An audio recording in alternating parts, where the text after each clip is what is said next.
Alright, not going to waste around a whole hell of a lot with that, so we're just going to jump right in tonight. Hope you all are doing well.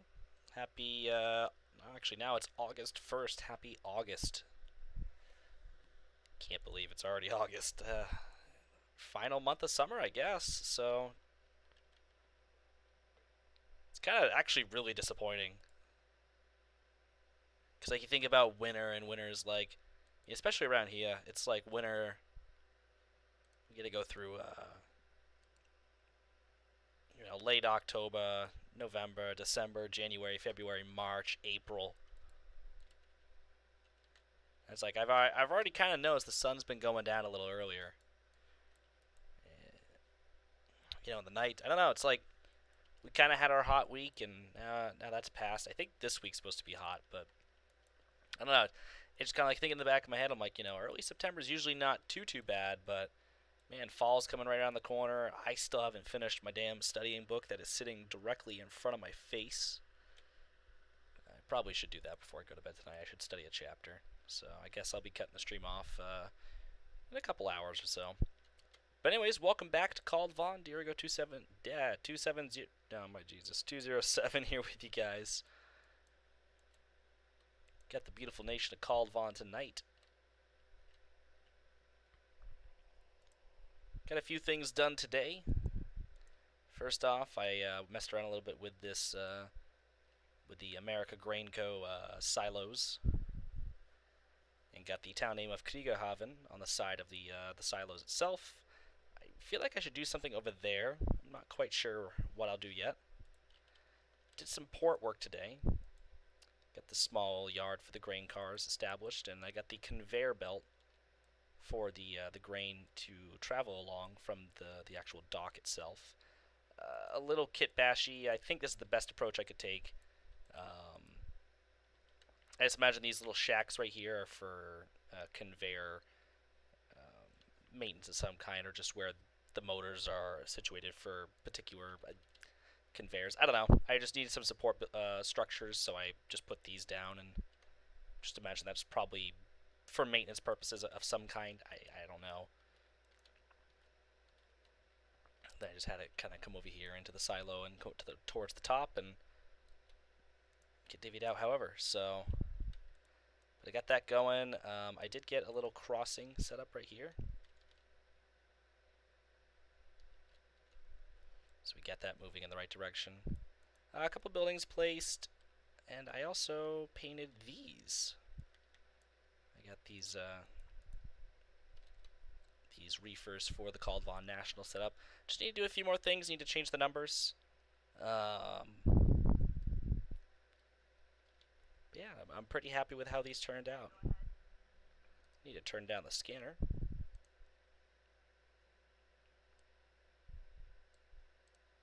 But anyways, I'm pretty happy with how this all came out. I don't think I did too much else, I want to say.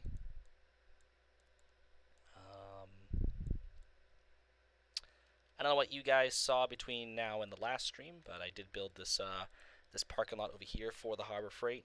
I got that all done up. I don't know if that was on stream or not. I did get this Hibden tire and its little parking lot done up.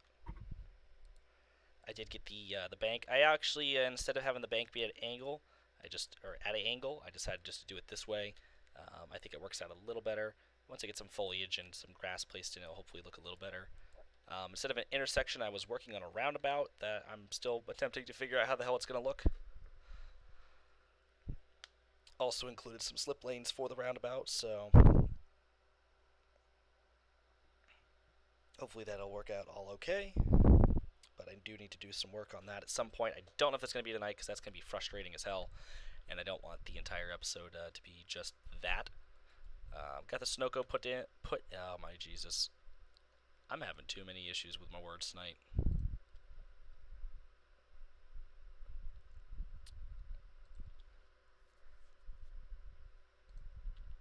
So we got the gas station put in over here. And then we got this Dairy Queen.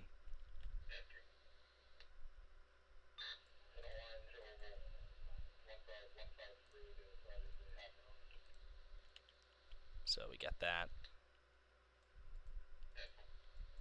But yeah, not too much else to report. I guess I'll give you guys a little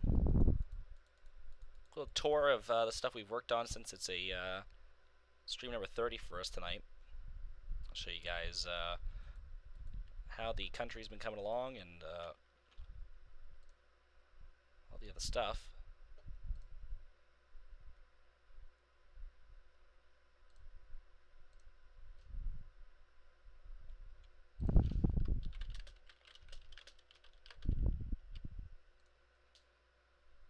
Oh, that's sad.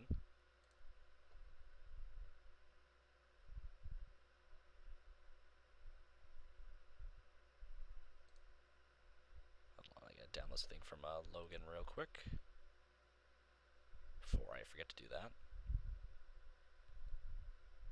If it wants to dip, there it goes. And I gotta download one other thing real quick.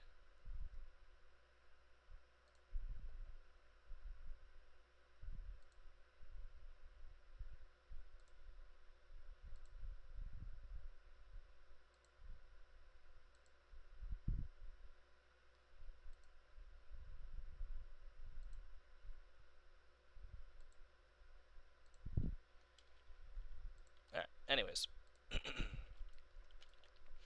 So this is Trondheim and all its beautifulness. This is where most of, if not all, my work has pretty much gone into, is building this city and making it immense and just ginormous. It's obviously changed quite a bit since it's the early days. Let me turn that down a little bit. Scanner's been quiet all day up until I stream.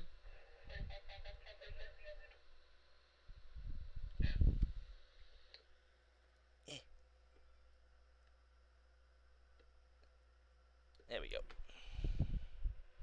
Anyways, but obviously the city has changed quite a lot since we first began working on Kaldvann.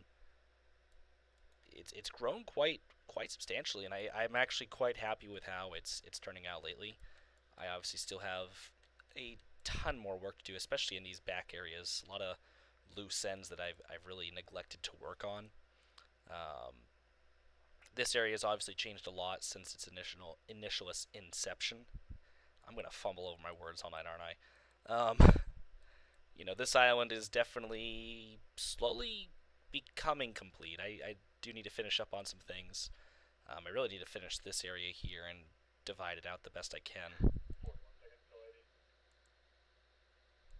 But finish up with these back textures, and honestly, I could have one of the most complete areas, if not the most complete area, in the city, minus signage and lighting.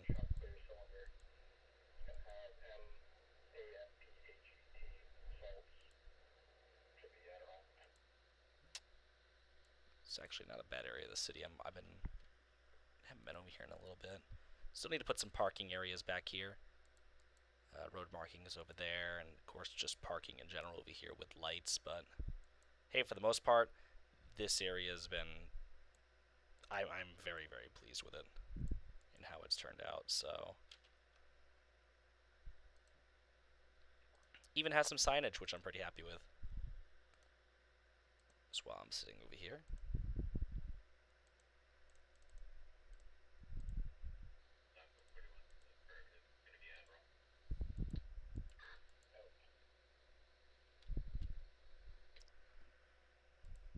Yeah, very happy. Of course, we have Centrum here, which is downtown. We have the the Marienburg district over here. Back up over here is, I believe, the Illa district or something along those lines. I need to go back and look. We have Marienburg, which extends pretty much to this large area, including the shopping district over here, which is obviously getting a facelift. There we go. And it's not obvious to many people because they could come in and go, "Oh, you're not done yet." So this area is getting a facelift right now, just kind of changing up from its old design. But yeah, Marienburg. I'm considering giving this neighborhood a different name and ending Marienburg right here on the highway. We come across, we have the districts of Uyan Singsaker, which if I could just put some textures along the river here, look at it a bit over here in this area, and maybe put some lights and signage and whatnot, it would be amongst one of my other complete areas.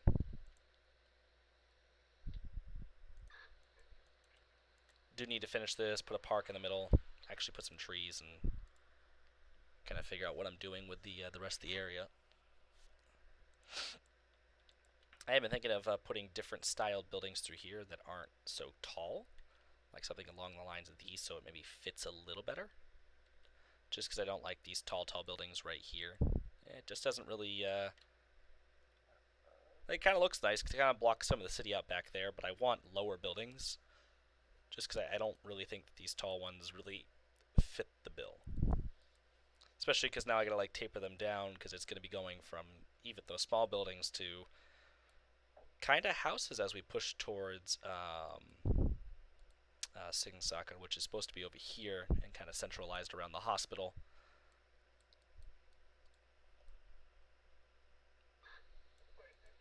You have Rosenberg over here.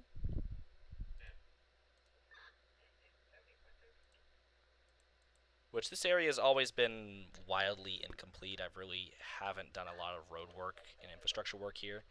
You kind of get the idea of where the roads are, but pretty much from beyond this little, this is like the second downtown to Trondheim. But once you get away from here, it's just kind of too loose. And even like I have this started, but I never went any further with it, and that's something I need to maybe focus on. Um, it's just hard if you're not in the mood to place 1,000 houses and do something like that.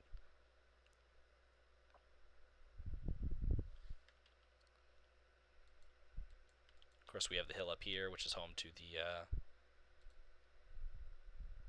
Johann Carlson III fort, as well as the Royals Palace over there and other dignitary buildings.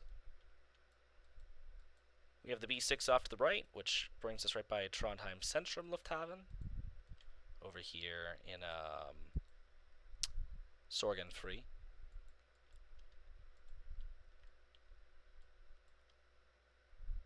It's a little populated with aircraft right now. It's a very small, very tight airport meant for private jets, private aircraft, and very small turboprop aircraft.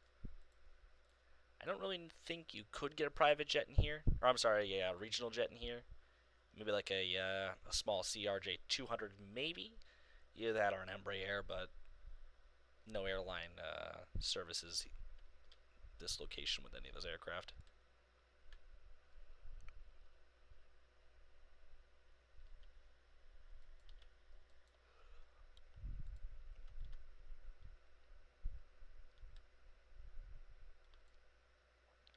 Sorgenfri is also amongst the areas that are pretty incomplete.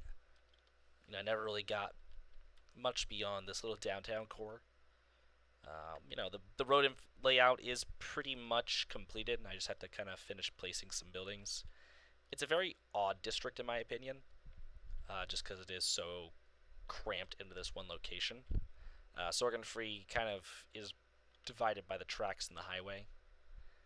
Sorgenfri kind of comes along over here, and the district ends pretty much right here. The threshold of the runway gets diagonally sliced, and the border comes along to the B6 and the rail line and falls up this way. So Singsaka kind of gets this little area right here, but the district ends along the river. So Sorgenfri doesn't have any riverfront up until over here. But it is a very odd area, just because of the road layout and of course the rail line and everything else. It's just very odd.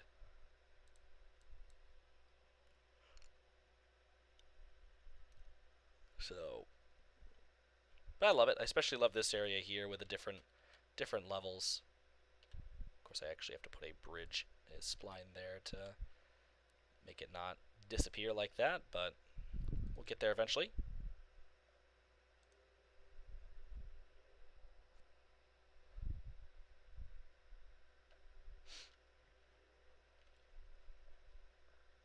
Anyways, moving along.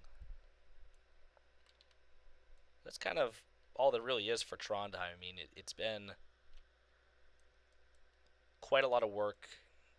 Almost. See, it started this summer of 2020. Yeah, I started this summer, late summer 2020, I think about August. So it's been about 2 years, 2 years anniversary of working on this, and I'm still working on this city. Like, I am still working on this, and it's obviously slow because I'm putting in so much needless detail for a train simulator. Of course, I keep bouncing around and I keep getting distracted with other things, and I'll go weeks on end where I never touch this. But it's getting there, is all I will say. Like I said, I know I have so much more to do, um, but it is getting there.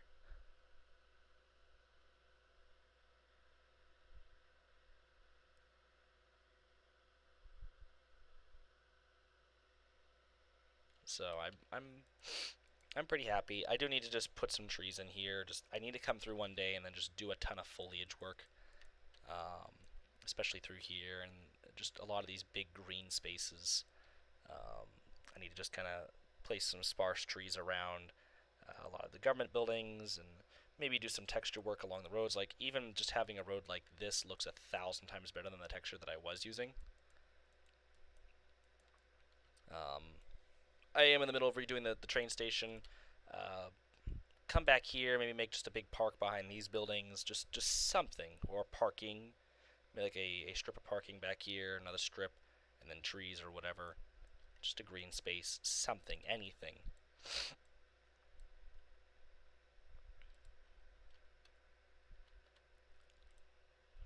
Yeah, same thing over here. I'm building a plaza. Excuse me. Um, get that roundabout finished. Just put some, but trees especially, because this city is lacking trees. Like I think most of the only trees are here in the place I started. I have some loose foliage around the university, which is quite nice. I have to say, I like the foliage here. Could use a little more variety. Back here's got some trees and foliage and stuff, and yeah, there's foliage here to kind of divide the dorm from the headmaster's building. Maybe you could redo this a little better. Trees, trees, and so on and so forth. But we're getting there. It's just slow. It's very very slow, especially because I do get sidetracked with other things so quickly, um, like intersection work, traffic lights, and all that other stuff. So um, it is kind of a process in my mind. But aside from that, moving along, we're going to head this way along the A13, the highway right here. These train tracks need to come down. We extend out into the blank area, heading towards Steinette the Booked, or Steinette the Booked. Which you can see off here in the distance, the rail line where it will meet up eventually. And we have the township over here that I also just yet to name, but cute little fishing village that I started, that I eventually have to come in and do little foundations and such, which will kill me with all the splines. We have a cute little village here that I'm just happy with it. Like, even just this little bit here, I'm very happy with this. This is very beautiful. Very, very happy with that. Then we have the tanks, which is a region of Kaldvann that probably gets its name from not this. This is not what it gets its name from, but the tanks that sit out here, this is where a lot of the oil rigs will pipe their oil to, and either ship it out or the majority of it actually ends up getting trained to somewhere else. If you stun at the book, or the Rock Bay Skyport, with its very small airline terminal, and of course the large helicopter and rescue aircraft facility over here, which is often visited by the Coast Guard and Kaldvann's own military, as well as other militaries passing by. The Royal Canadian Air Force is often seen here as well, so as I think this is the closest airport to Canada, I suppose. I think Canada would be somewhere over here. It's about 25 miles.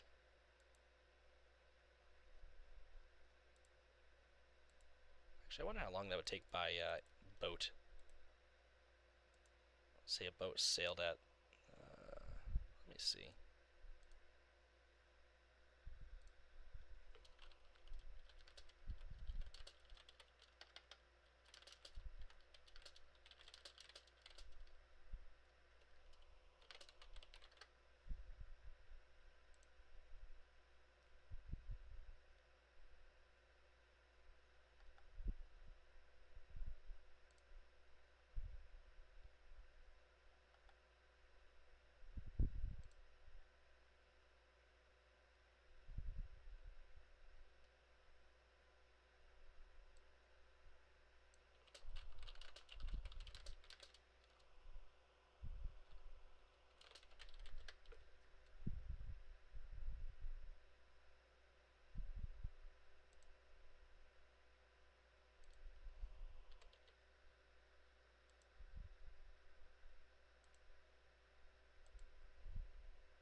Sorry, I'm just calculating something real quick.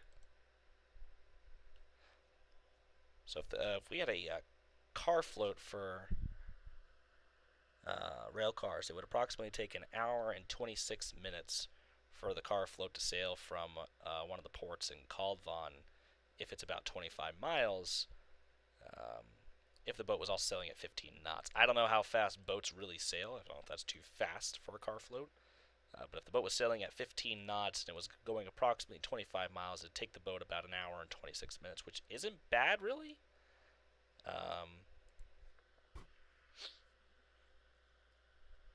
So I'm trying to figure out how exactly we interchange with the rest of the United States, and I think a car float's going to be one of the ways that we connect, especially in terms of rail cars. And of course, it's got to go down through Canada, so it does take a little while for stuff to go places. Yeah, then there's the actual process of unloading it, so that's probably a four-hour affair,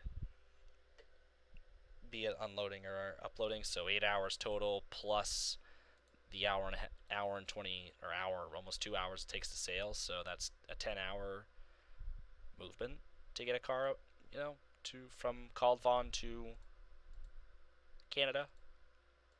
And that's just being generous. Anyways, pushing along. I'll actually sit down with the logistics of that someday.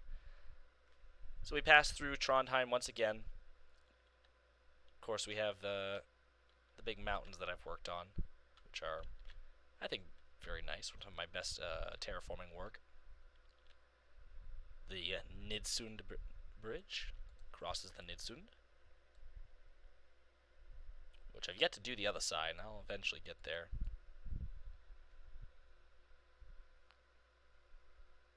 This rail line here takes us to one of the only towns on the main island that is moderately completed. This is the lovely town of Hasvik, with its single traffic light.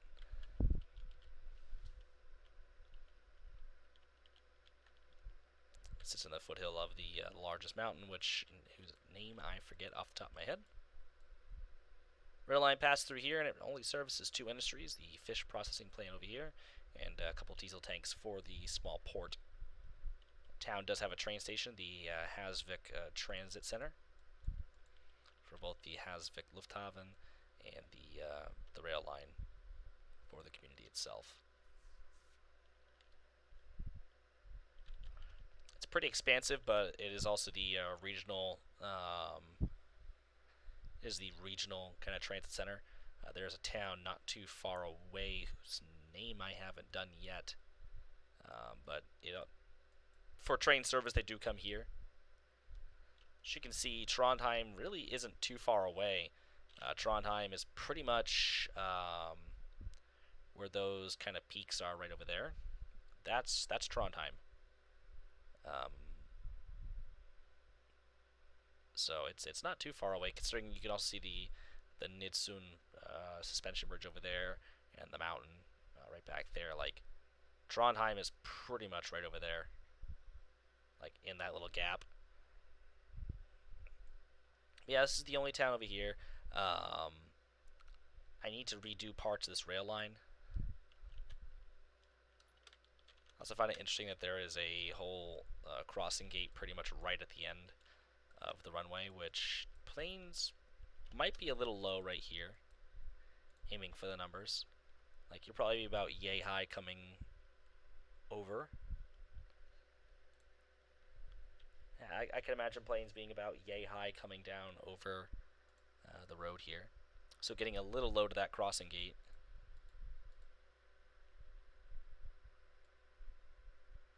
The crossing gate's kind of off to the left, so I'm not too concerned. Yeah, aiming for the other runway, trying to put it down here. I do love the runway, how it's sloped. It's pretty accurate to real life, so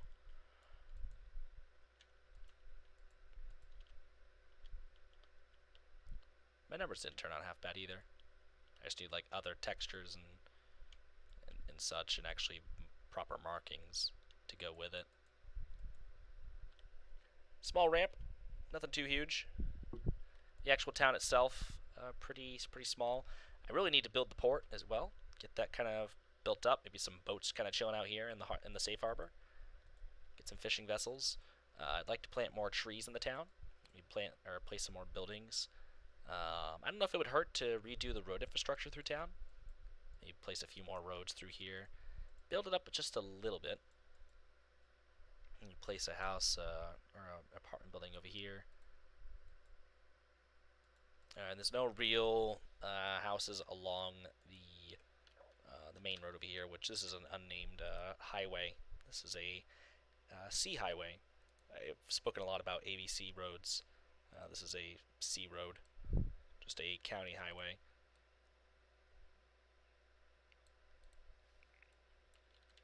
Complete with an octan and a fire station.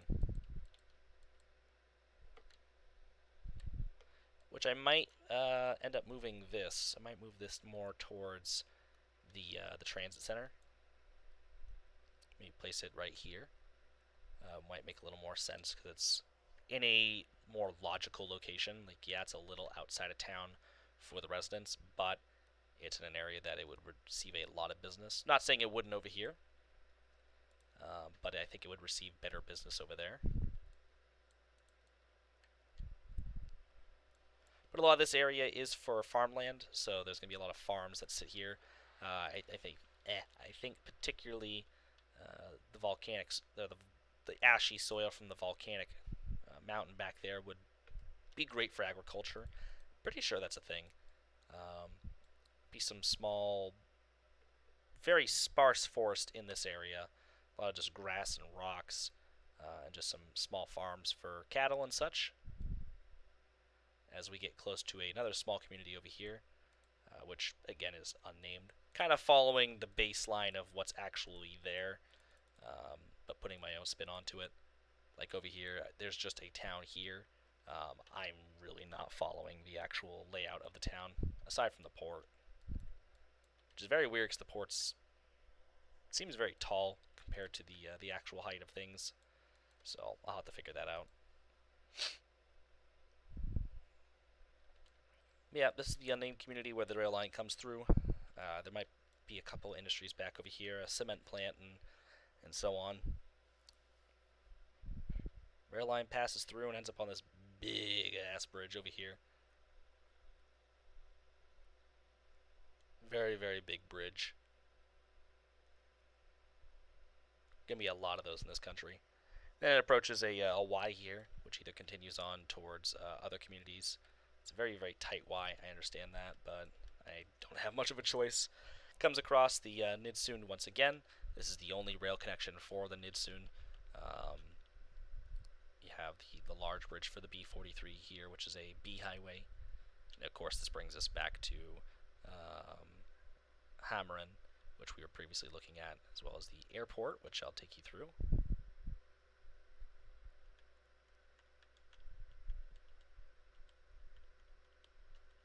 Probably one of my favorite projects that I've done so far in this game, just because that's my life. My life revolves around aviation, so little FBO back here. Got the main terminal over here, which I was crazy enough to actually go through and place all the doors through here. Do have a bus terminal now. The passenger rail station back here.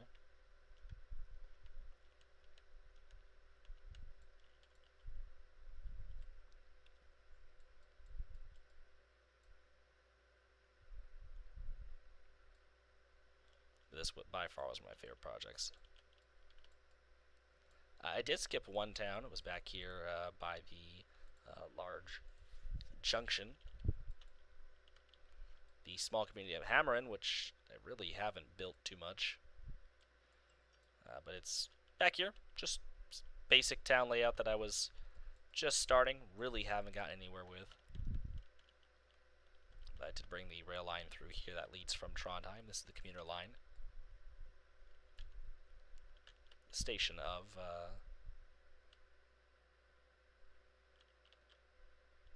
or the Hammeren station. Big junction over here. You have the express line. You know, the freight line that comes over this way by a coal power plant, which will be serviced. I do have to kind of bring the rail line down and wrap it around in some way to have a large coal pile somewhere. So I'll finish this, because this is cool. I like the little bridge with the concrete barriers for the ballast. But that's most of the work I've done. The only other work I've really done, there's a small community somewhere down this way that I was thinking of. I really hadn't started it yet. Narvik. Which these buildings are pretty much going to get yeeted. There's going to be very few tall buildings here, if at all. It's going to be another highway that drags off this way. And eventually heads towards Castine, which is the only other part of the island that I've started in some capacity. Is the little French community that I was building. Very, very low in terms of its elevation. In most cases, if you're on the water, it looks like it's at sea, or it looks like it's a floating city, which is one of its nicknames, the floating city. Which one day it just might be if the sea levels keep going up.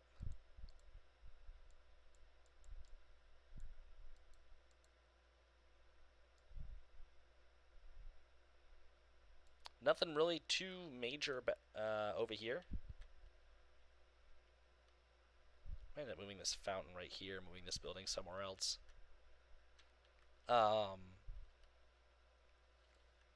Yeah, nothing too major. I mean, you got some large skyscrapers, which I think it's a more Western commercialized city,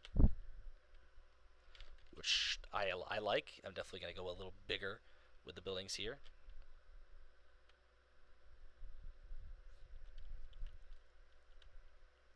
But aside from that, I really haven't done anything else. That's kind of the whole tour of the map. I can zoom out here, give you a better view of what the island looks like.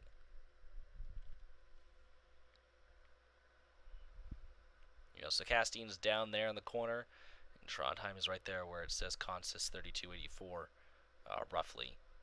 If I actually turn off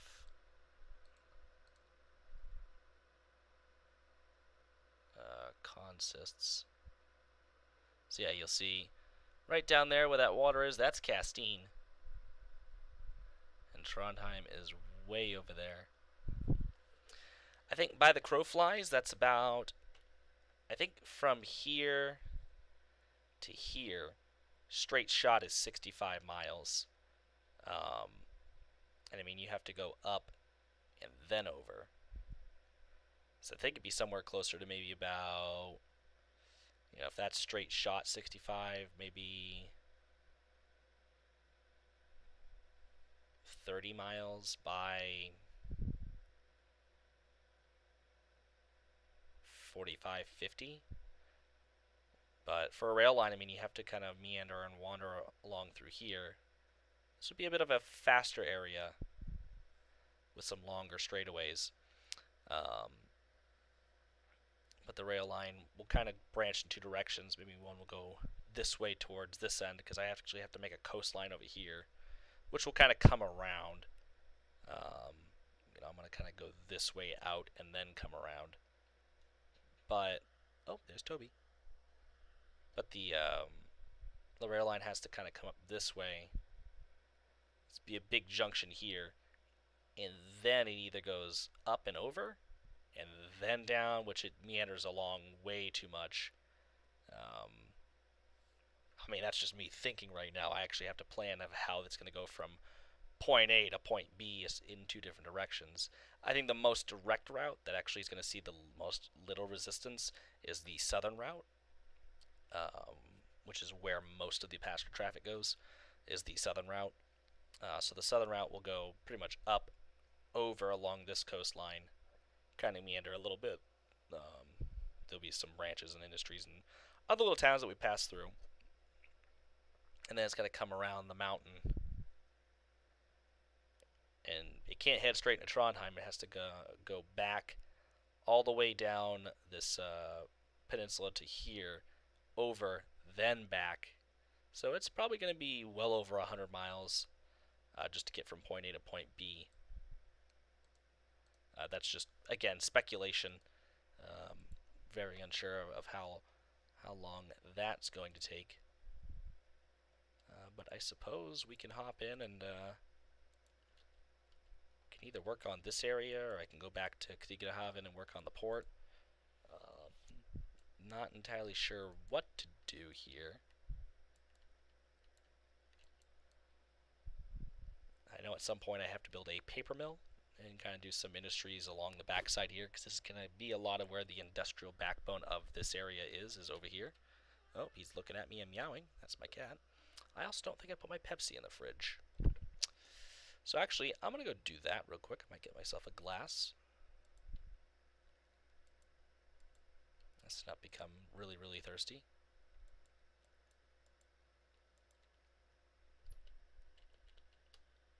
So I will be right back in a second.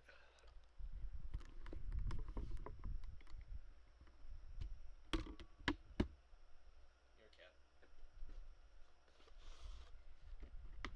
Stop running away.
So what should I do? Yeah,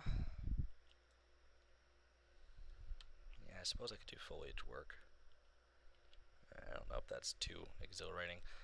The only other thing I could think of right now is either working on this area, or this area, if I'm not going to do the port. Because the port's going to be a lot of, like, loose ends that I need to tie up.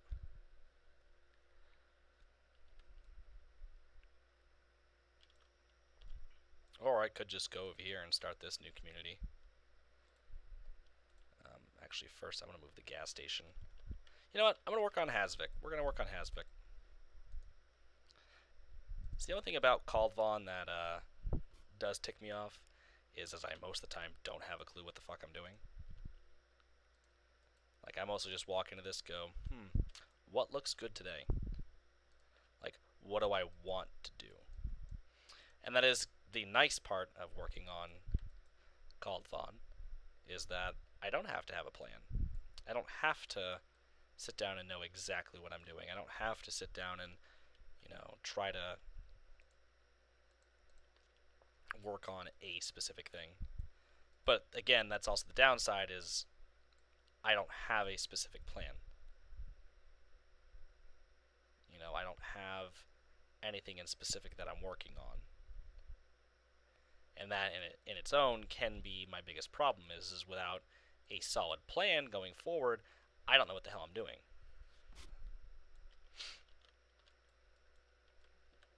And like I said, that can be my biggest issue is not actually coming into this project and knowing, okay, what should I tackle today? I mean, it doesn't happen all the time. Because there are some days I'm like, okay, I was working on the port, so I should go back and work on the port. Oh, Toby's meowing at me. Why are you meowing? Why? I should go back and work on the port. I was doing that today. Like, I should make that my top priority. I was kind of messing around earlier with a little bit of a sawmill, or like a lumber plant, I guess.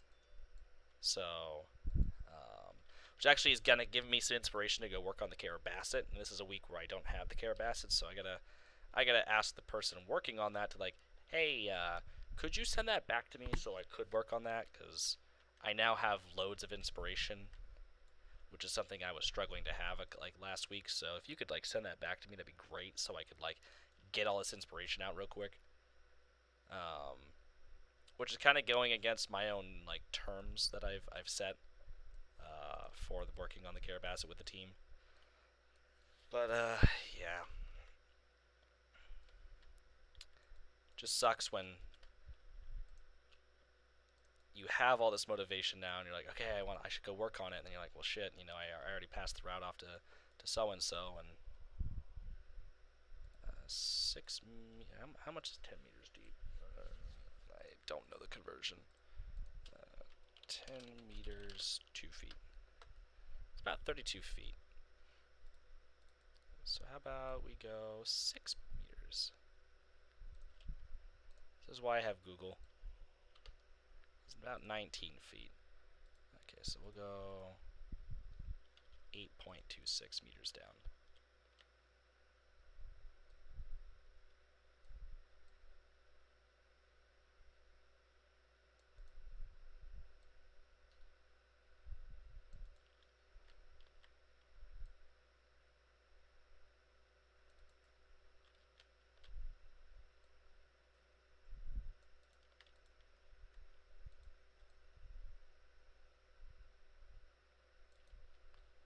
So we're going to come in here, we're going to drag this out and kind of create this little breakwater.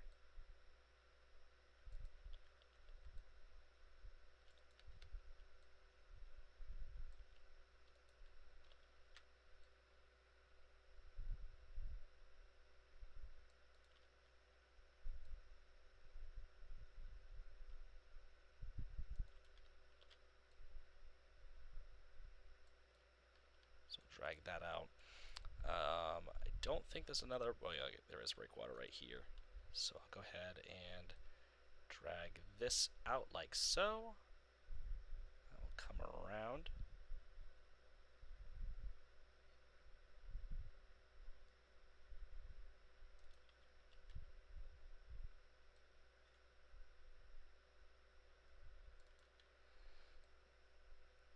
And once I actually get some textures here, I'm gonna fill in the kind of smooth the coastline out a little bit so it's not so abrupt.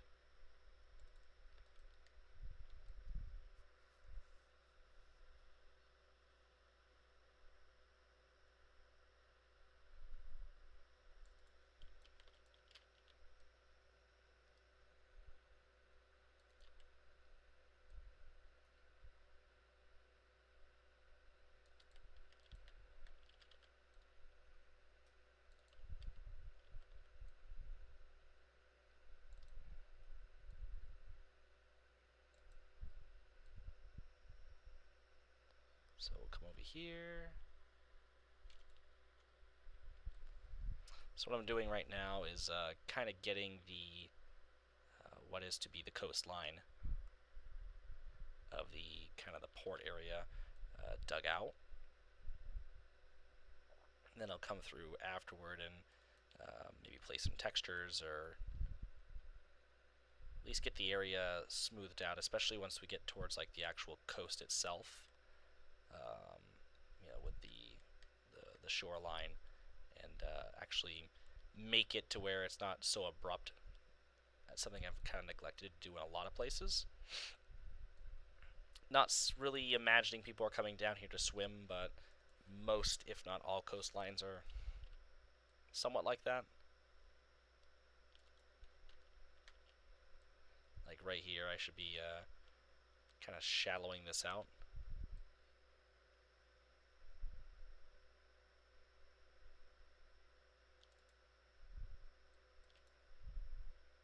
Looks like there's a bit of a dock right here for boats. So I'll probably do something right there.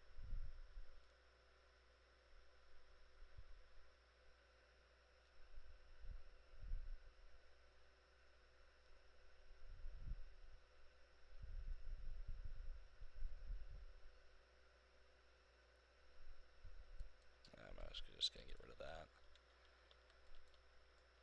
Very, very crude right now, but it's the best I can do at the moment without, actual any work or softening things. Especially when I'm working off the grid, it's going to be pretty atrocious. I probably can widen the brush now that I'm not close to shore.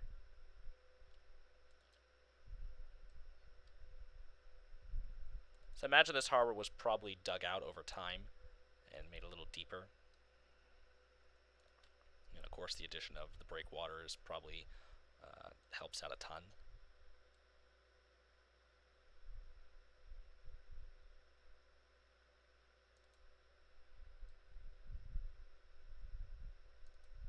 Yeah, I gotta dig that all out. And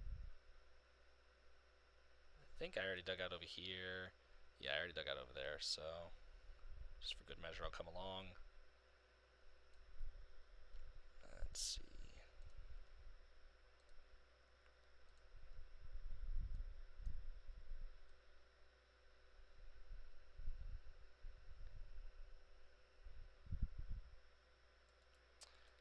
So I guess while we're here, I'll go ahead and maybe chit-chat about things going on a little bit.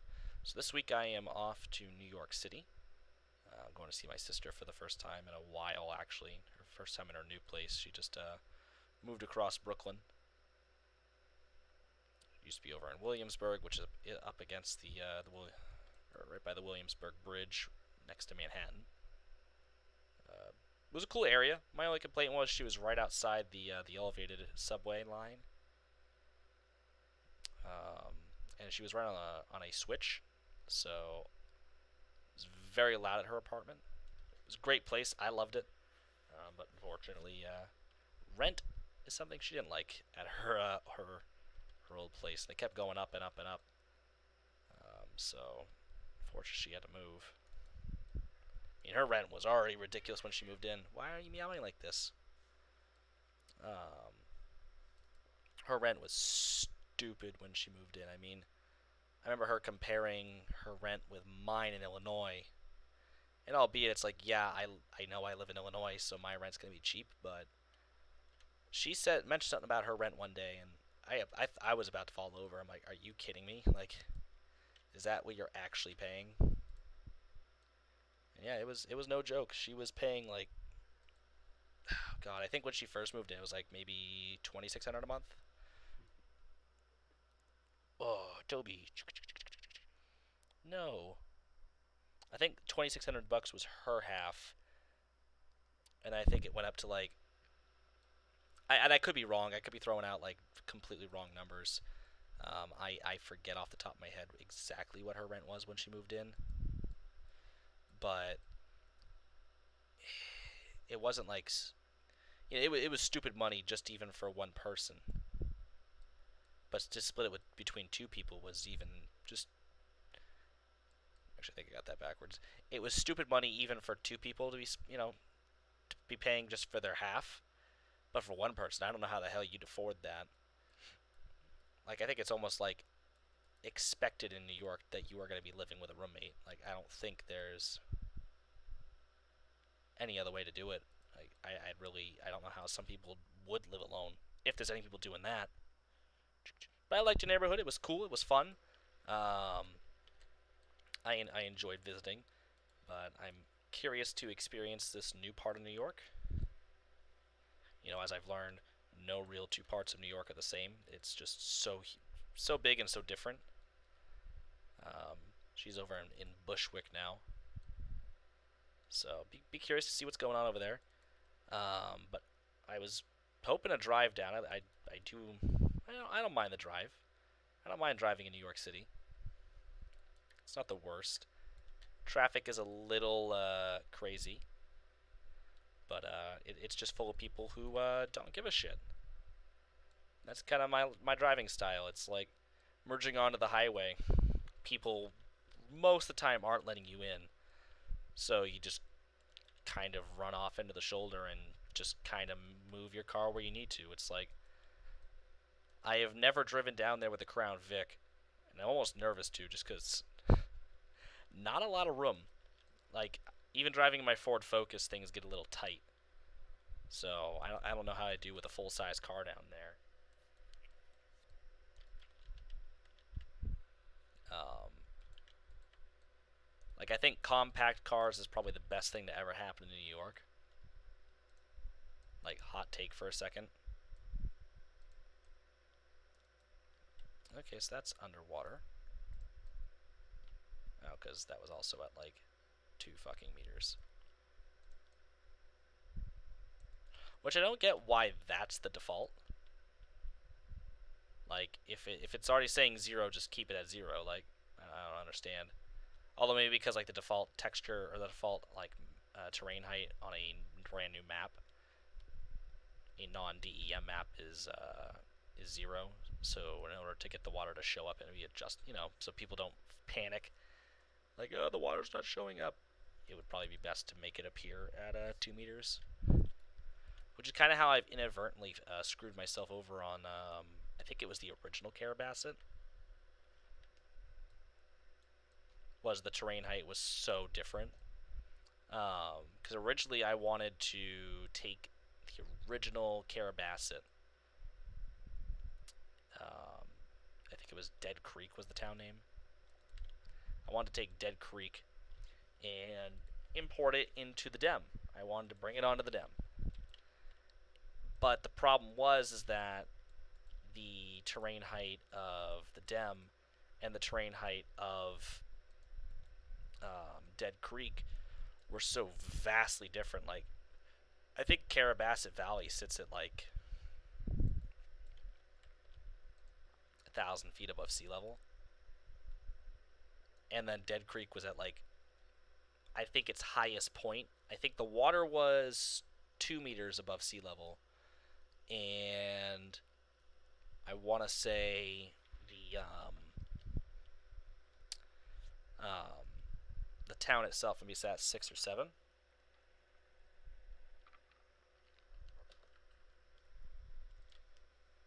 So in order to go from Dead Creek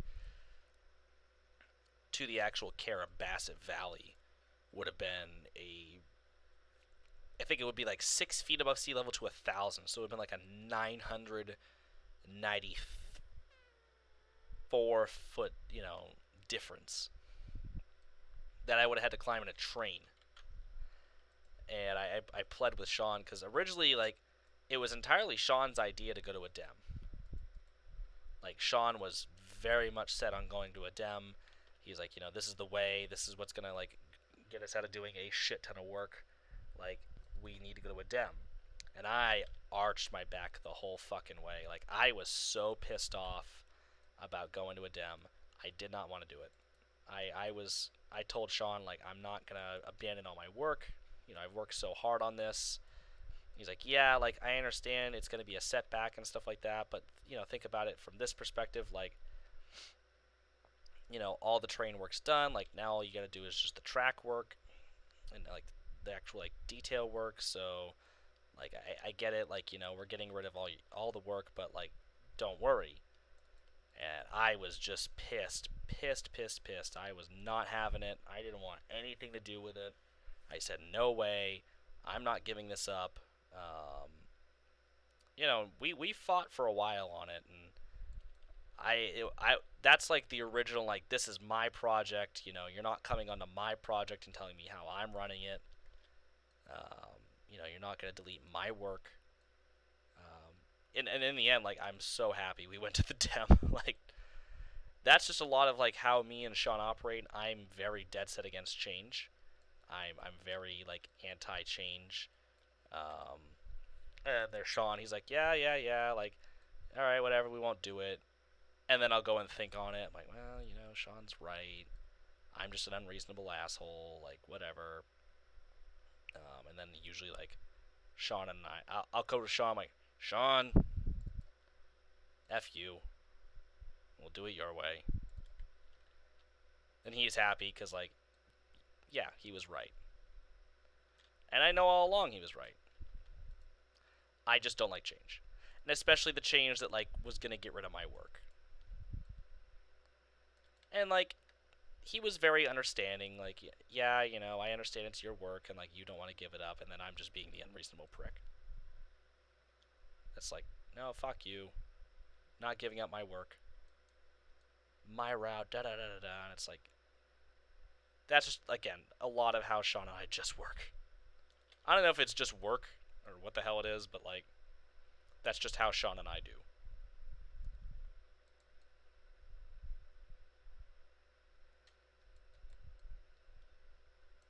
It's just me constantly getting pissed off at him, and then him going, all right, Jaden, we won't do that, and then me thinking about it and going, all right, fuck you, we'll do it that way. Like, that's all Sean has to do. He just has to sit there and wait. He just has to wait until I'm done being angry, willing to think about it from a logical standpoint, and go, something, grumble, you're right, meh. Then he's won. And then he is won. And then we go on about our day. That's just how it works. Which kind of sucks because inadvertently that means Sean can kind of get what he wants. There are a few things, though, that I'm very adamant about, and those being barns. I don't give up my ST42Fs. I'm not getting rid of my ST42Fs. They are shit tier locomotives. Like, that much is true. They are absolutely garbage. But I'm not getting rid of them. Like, Sam, he'll get on me about the barns being absolute garbage. Yeah, his railroad, the Commonwealth, has barns. They're cool locomotives. They're just useless. Like, I'd like them on the Kaldvann National if I could repaint them. If the map wasn't so absolutely hot dog shit. Thanks, Audi. But the thing is like, they'd only really have a purpose, and that's for very small, like, hot shot intermodal traffic. Like, I do have express trains on this route. Like, a lot of postal service is done by trains. They get pulled by boxcars. Direct from the facilities to wherever they need to go. In my head, it's not the worst idea. Especially considering I got nothing better to do. So, why not? but or just pulling like very small intermodal trains that don't have a lot of weight behind it. Like I think Barnes would be a perfect, motive power for like foreign trains. But otherwise, they're just hot dog shit. Like they just aren't good. They really aren't good. But the thing is, I love them. I love my hot dog shit train. I love it. I love it to pieces. I don't want to get rid of it, but I also think that's a part of the wall.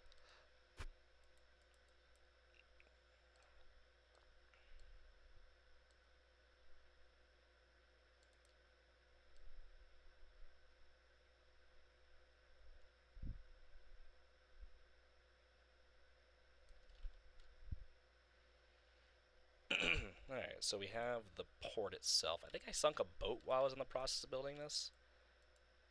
Oh yeah, I did. Yeah, sink a boat. Ride a cowboy.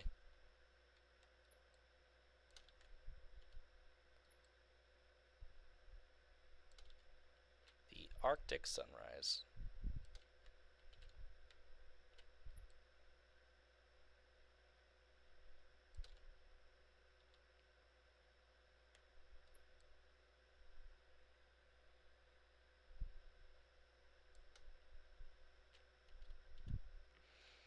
So it'd be a lot of fishing vessels out here.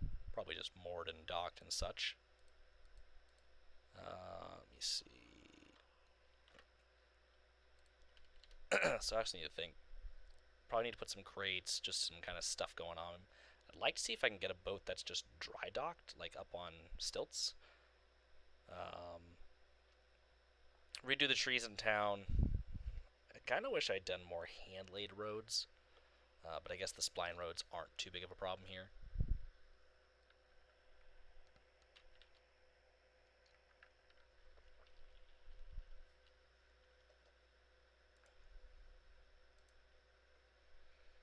So where is this meters thing coming from? I want to get rid of that.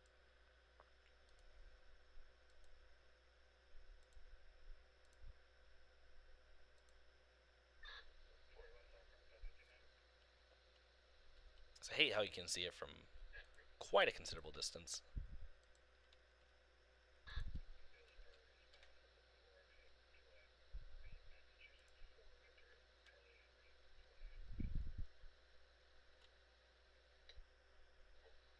Oof. Guess I'm gonna put on a song real quick so I don't lose my head.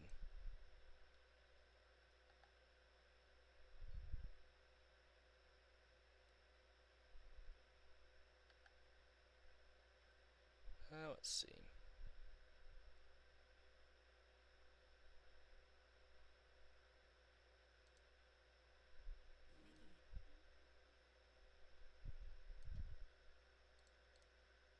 Alright, where did I go?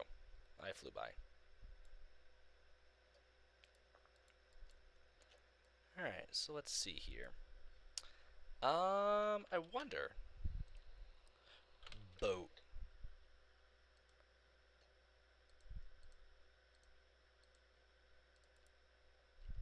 A transfer tug. The New Haven.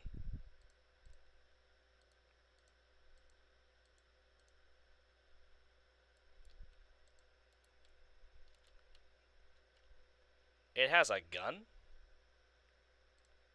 Coast Guard, why do you need a gun? They got 2 guns. Why do they got guns? It's the Coast Guard. I mean, I feel like if you threaten the coast enough and bring enough guns, the coast isn't going to go anywhere. So that's probably how they guard the coast. Honestly, if the Coast Guard did not watch the coast as much as they did, it would have just left by now.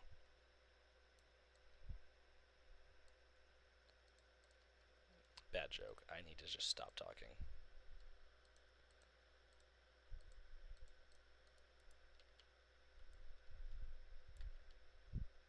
Tis a boat ramp.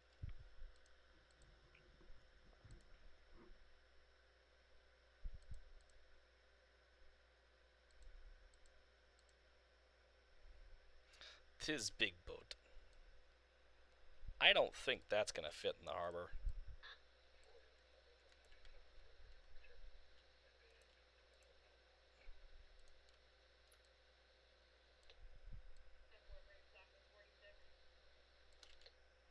I'll be damned.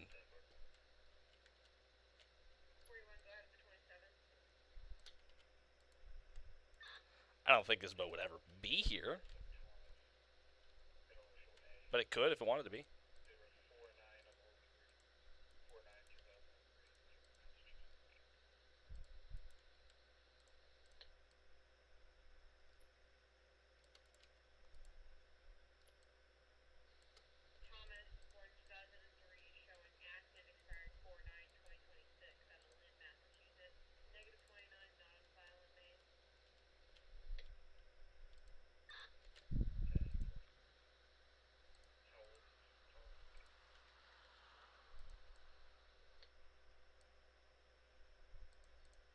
So I'm finding like all the wrong boats. Oh, fishing trawler. There we go.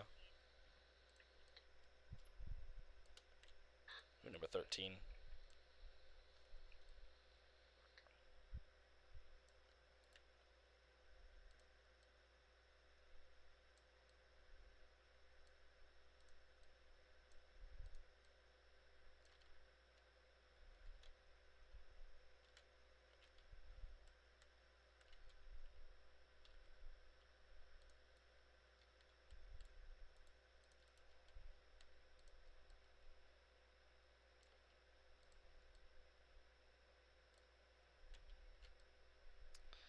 Get the nice big fishing trawler here.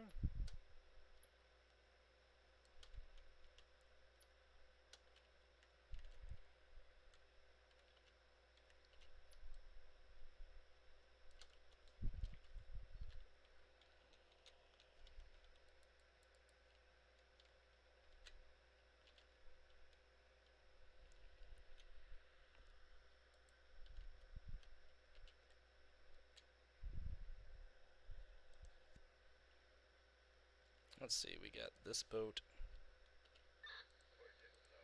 this boat, this boat. That's a shitty boat. Wow. But a boat's a boat. There to pop that one down. It's the same rehash of the boat over and over again.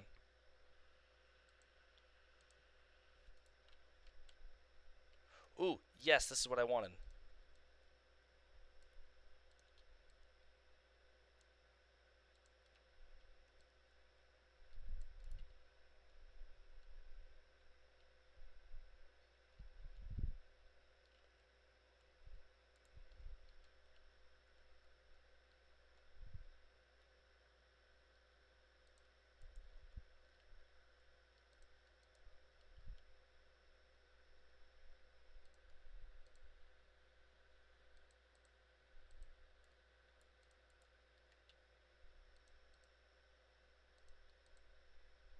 Some nice down easters.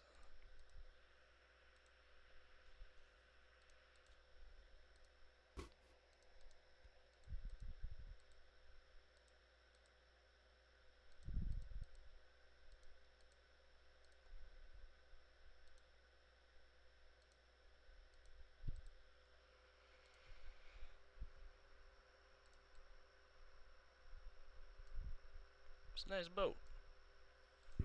I never realized how many boat assets there are for the game.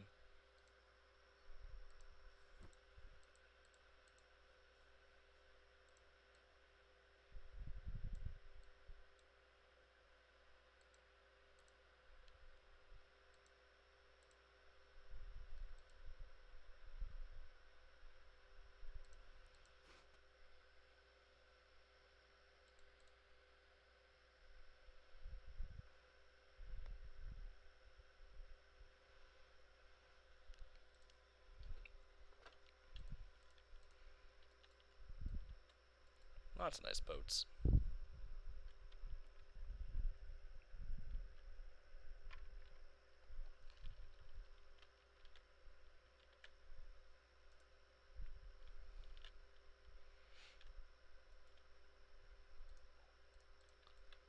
except for those. Those were pretty horrendous.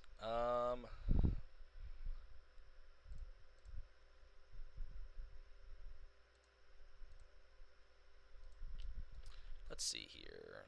DLS. Nope, that's not it.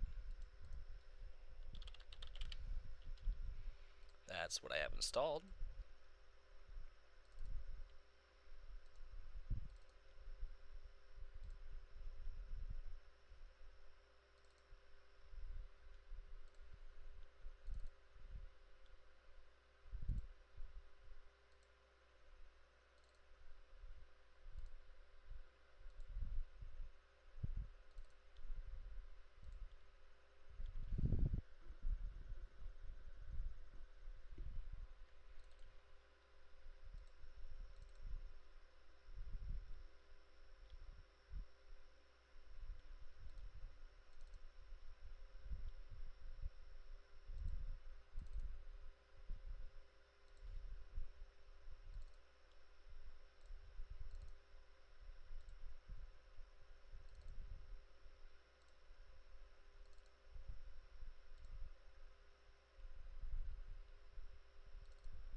Alright, next thing we will need for here is a crane, just to kind of help with getting stuff off the boats.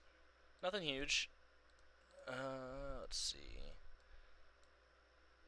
I mean, I think this would also be acceptable, but I don't believe that's exactly what I want. Oh, I actually have a sky crane? That's a bad model, but yes, I do.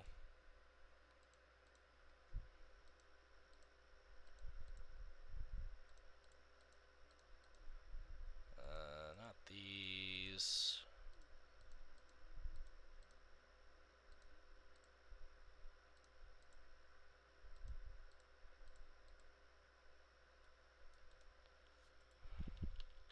Yes.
That's a big ass crane, holy hell.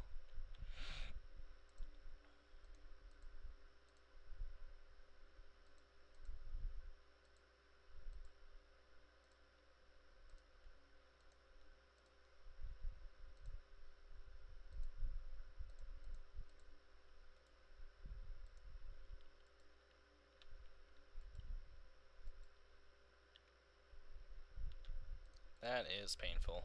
Those wires. Huh, a crane truck.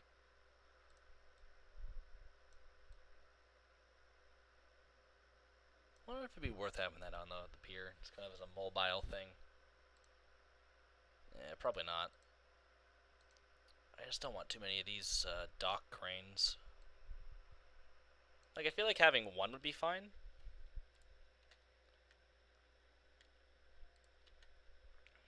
Yeah, that's probably what I'll do. That'll be fine. We'll just make the one.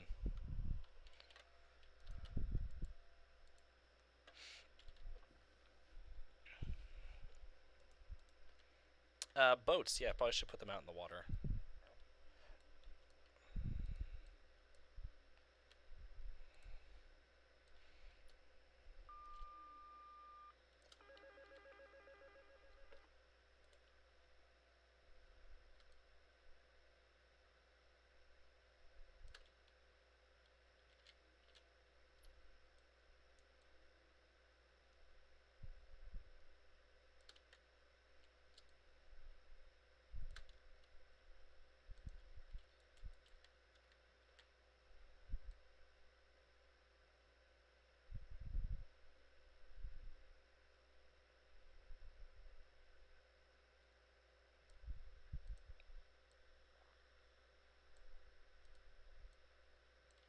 So we kind of entail that the tide's coming in, and slowly they turn.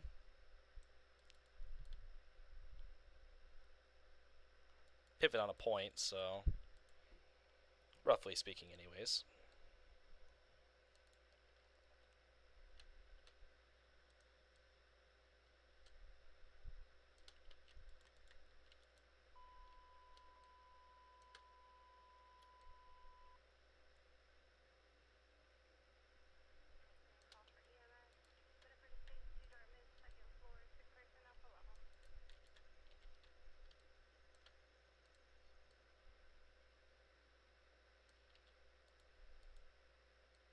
So of course you don't want the boats too close because they'll bump into each other. So try to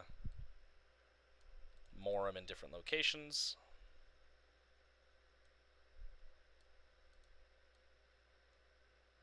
Especially some of the bigger boats.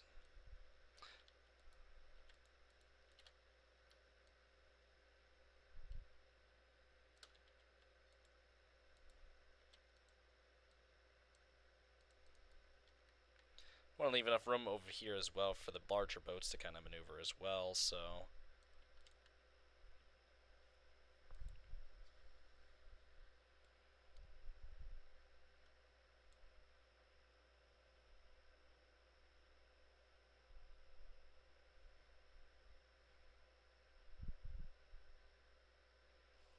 let's see...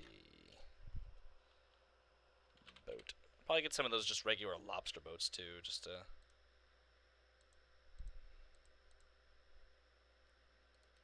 Did I not place this down?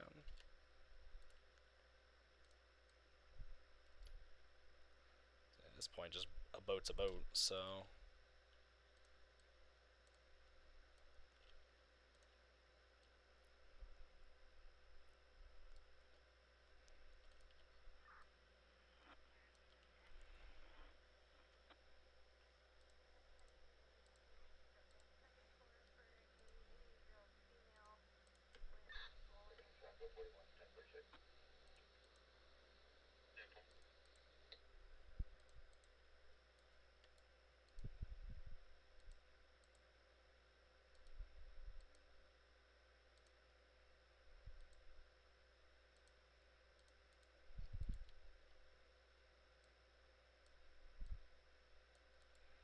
Raise the boats.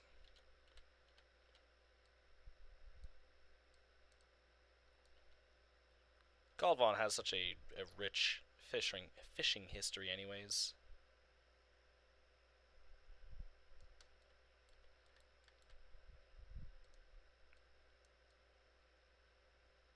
You know, a lot of the country's industry is based off of fishing anyways, so... Ah, yes, the distant sound of people on their fucking motorcycles at 1:30 in the morning just absolutely ripping it, dude. I'm sorry. I know I've said it probably a few times on stream. I just can't stand motorcycles. I really don't. Like, I don't really care for the culture. I don't care for motorcycles.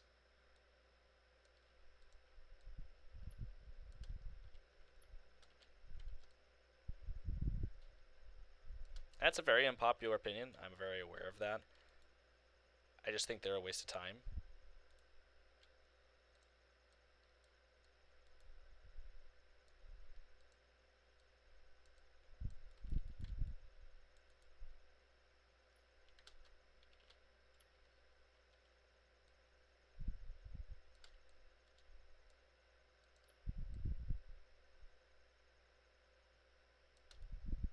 Portland. Portland.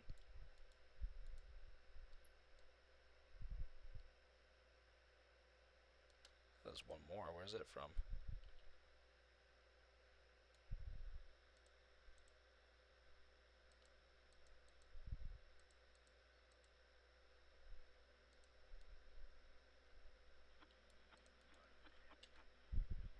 Portland.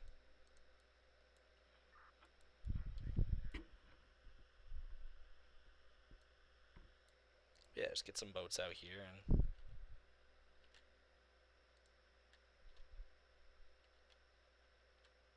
I feel like this boat's just really oversized. I don't know, there's something about it just seems very odd. I'm not entirely sure what it is.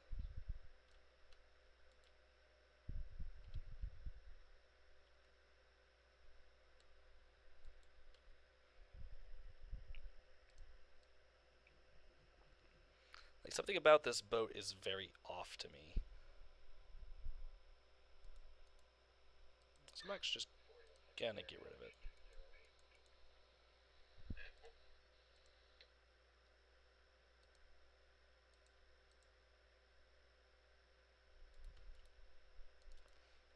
I don't know, just something felt very weird about that boat.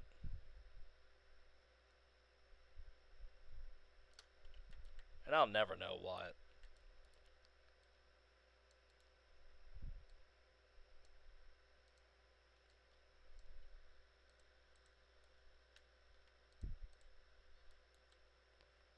Yeah, just got some boats moored out here. Probably not all the boats, but you know, it's enough to.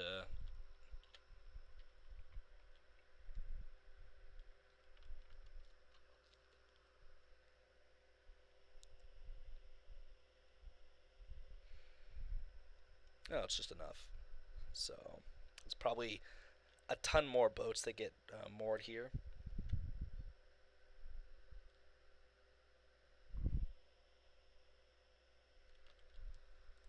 But I think that'll be just enough for me to place right now. Who the hell's messaging me? What's Sean? Yep, those are main central. Those are actually very, very nice. Mm, very, very nice. Pleasing switchers.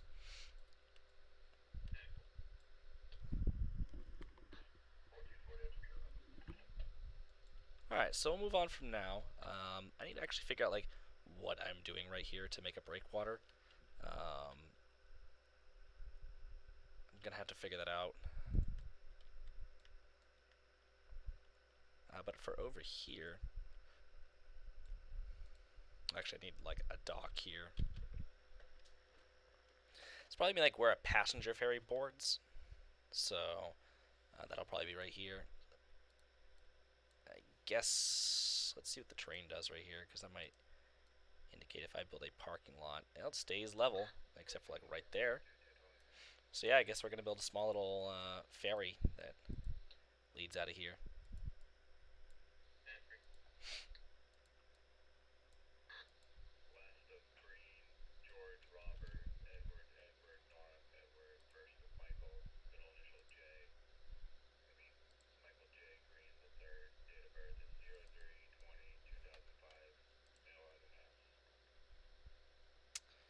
Alright, so let's see. Asphalt.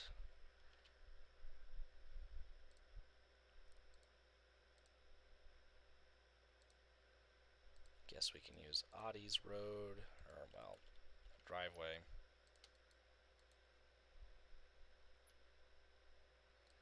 The thing I liked about that was it had such a large base.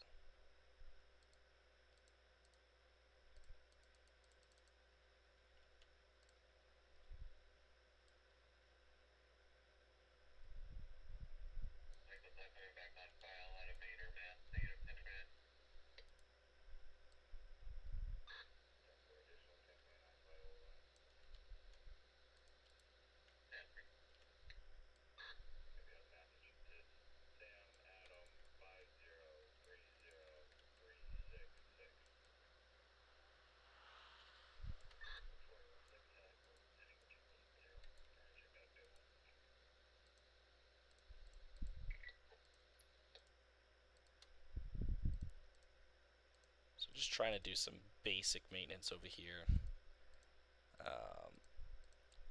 to just kind of future-proof this town a little bit. Just some better looking assets.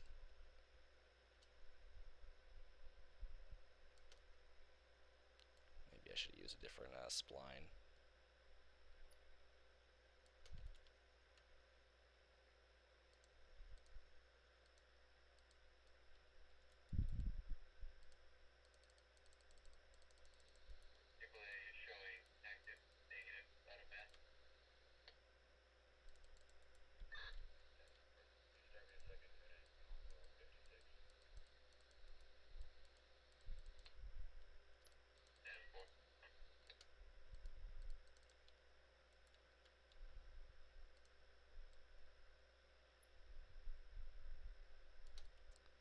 So back this up, pull this forward.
What does that mean?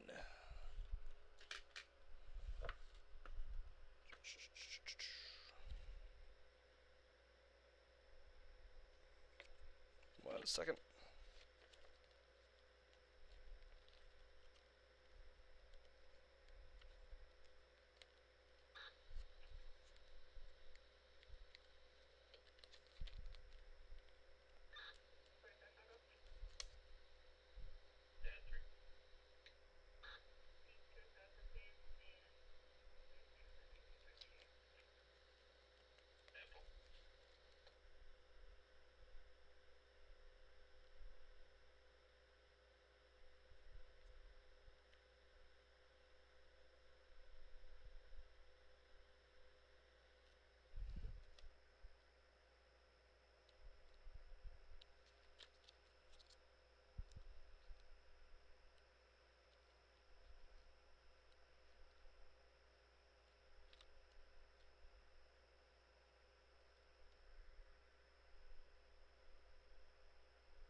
Battery's running low on my scanner.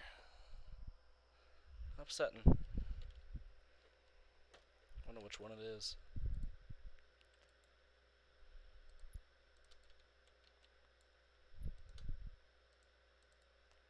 Alright, anyways. Yeah, I got a scanner actually recently here because I was sick of the scanner app always being down. So I went ahead and bought me a scanner. It was like 80 bucks, but worth it. I've been having a lot of fun. The only thing that pissed me off though was the day I got the scanner, the app went back online. I'm like, of course. That's just how that's supposed to go, I suppose. Natural order of things. I go and spend money, and whatever it is I was spending money on to replace something, that thing either works or goes back online, I guess. So, but it's actually been nice because I guess the frequency that I listened to, which was the Saco Police Fire EMS and Biddeford Fire EMS dispatch. I don't know what they did exactly, but I guess they must have separated them, because now the app is only Fire EMS, Saco Biddeford Fire EMS, and no longer police, because they don't have police on the same frequency anymore. At least on the app. So I still rely on the app for like fire purposes, because the only downside about the scanner is I can enter all the frequencies I want. So I can do Saco Fire EMS. I can do all the frequencies that I couldn't get. Like I could do public works if it's in range. I can do it. But the thing is that obviously with the old system, it's like I could hear everything that's going on without having to flip flop back and forth. Now it's like I have to change over to the other frequency, listen to that. But if I want to hear what's going on in the other frequency, I might be missing something that's going on. So it's got its positives and its negatives, but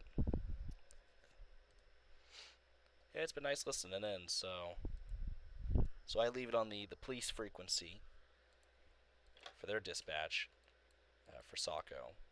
I haven't heard Biddeford yet. I'll have to dial theirs up because I've always been curious to see what goes on over there. Just because Biddeford's kind of the town with a little bit more riffraff.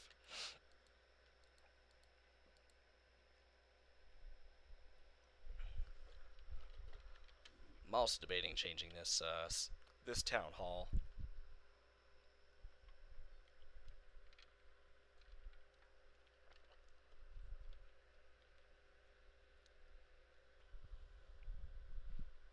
Maybe adding an extra street that comes through.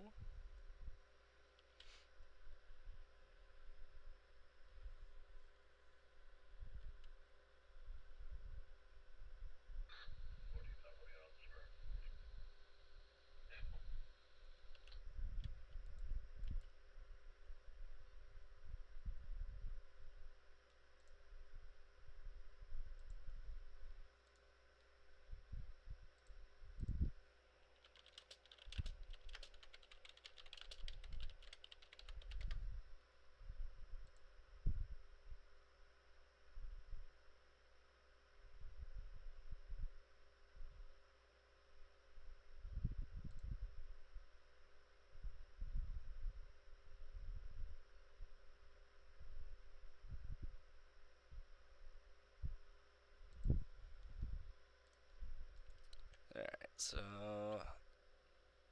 my building's fine. I'm happy with that. I wonder if it would be worth adding a small elementary school.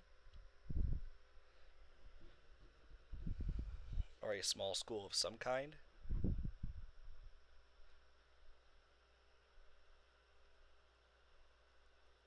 Or if it would just be worth building those kinds of facilities over here. Because this town looks a little bigger. Or I could build the elementary school over here, build another one here, and then have, well, primary school and then secondary school because I suppose um,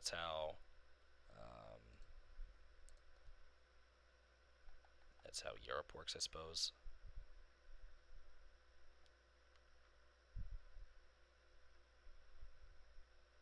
I don't know, actually, I haven't looked too much into how European school systems work. Like, I'm almost positive I've heard it referred to as primary, secondary. I forget how it goes after that.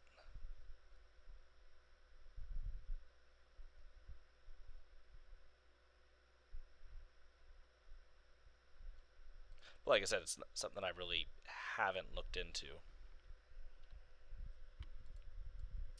But actually, let me go grab the tree.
Alright, I know what I want to do.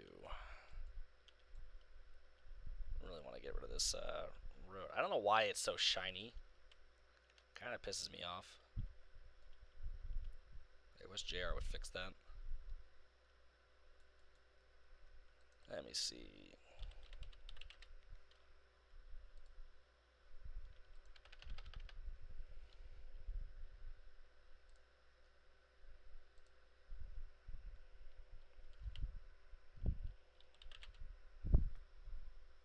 Actually, I think it's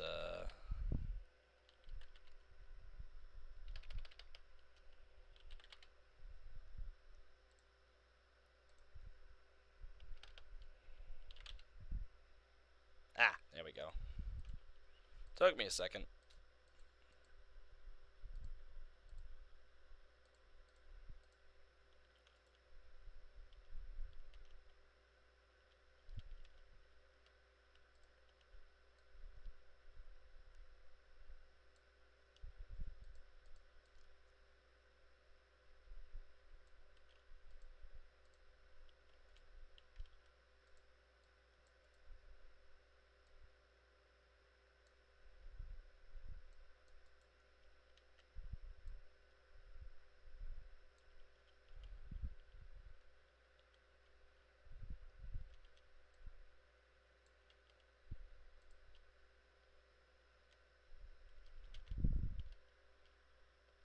Kind of feels too big for this town.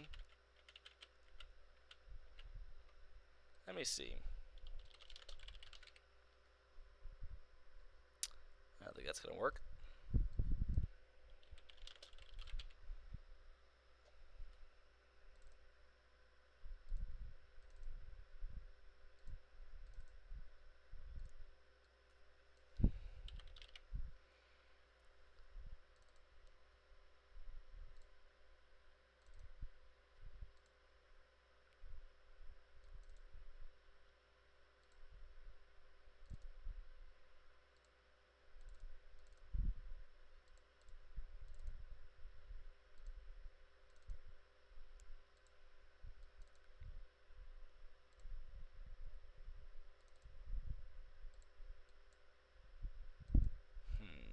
sorry, looking for something on the DLS.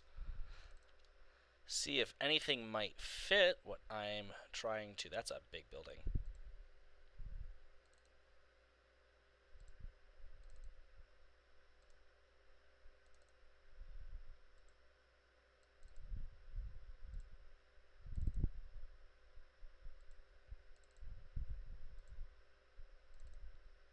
Alright, there's nothing. Let's see what I have installed then.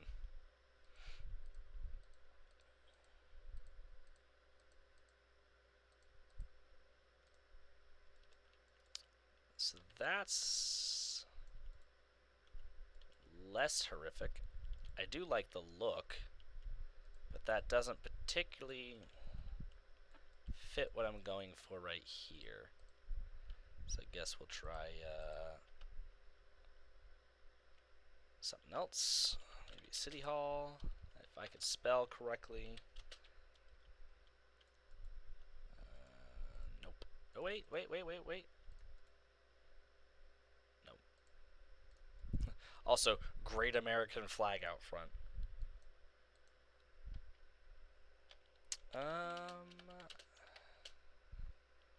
Let's try Village Hall, see if I can't find anything for this. We could try that.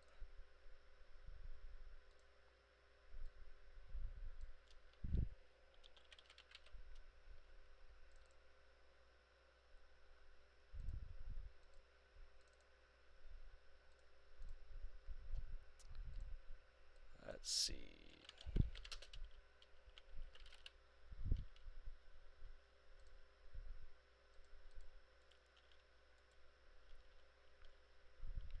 It's a little less than I want. The size isn't bad.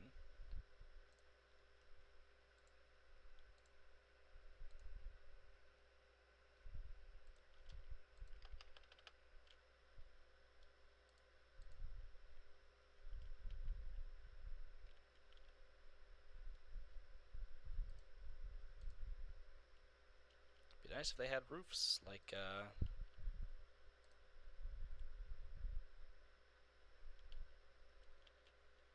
I thought there was supposed to be.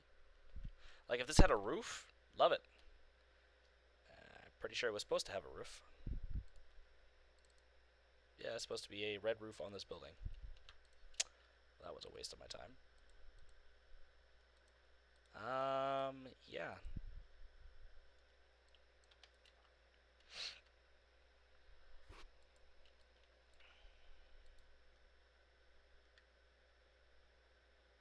Feck it. Like,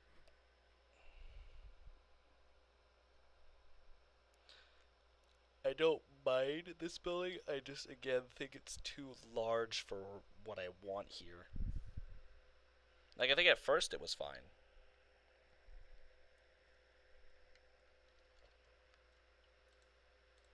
But now in hindsight, it's like, a little too big.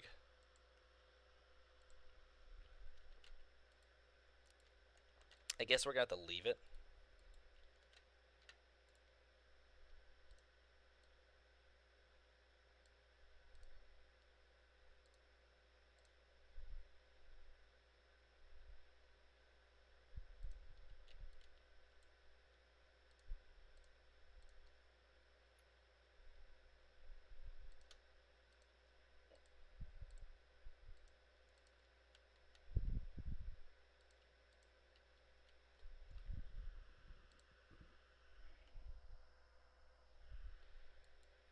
So just, I guess, bring this out now and...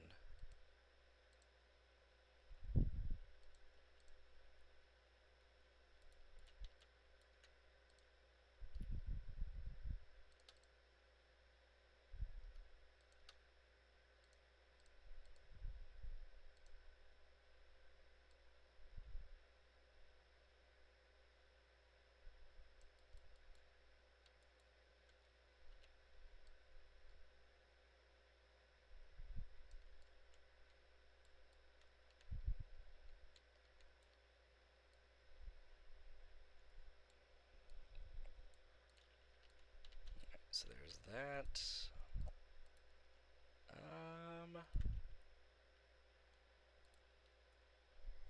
Do I want to drag it all the way through? I mean, I guess we will.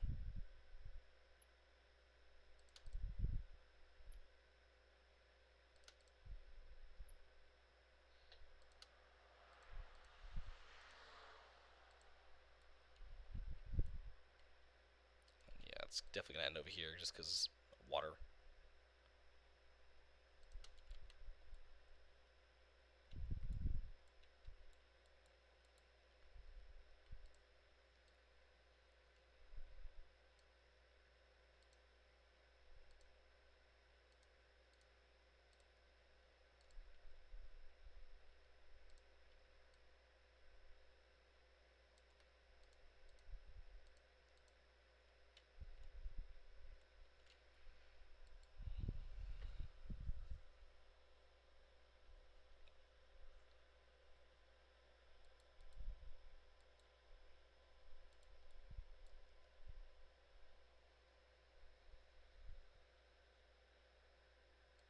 I need to just look at something real quick on the map. Let's see.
Alright, I think I got what I needed.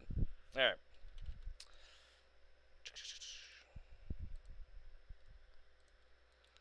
So I was trying to see was, in rural areas like this, are there sidewalks? And what I discovered is rural areas like this are really depressing.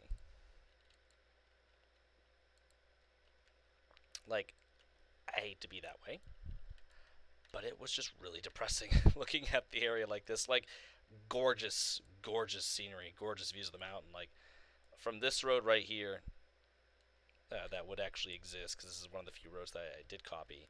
Like, you could see waterfalls off in the distance and like all this just beautiful terrain. Just stunning, stunning, stunning.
Let's see.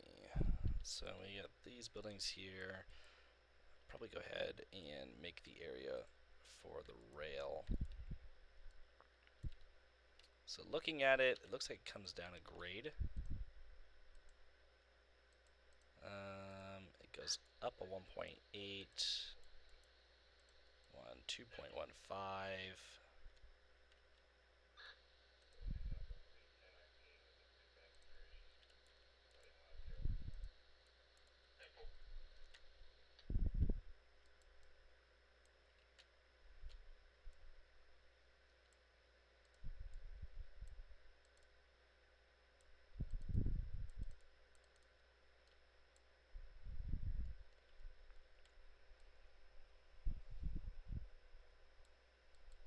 It's pretty steep, I will say.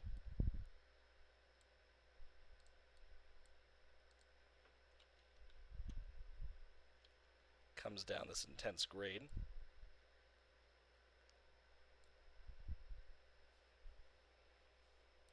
But we can make that work. Alright, so what I need to do is maybe get some concrete here. We'll go with a concrete slab. 10 meter.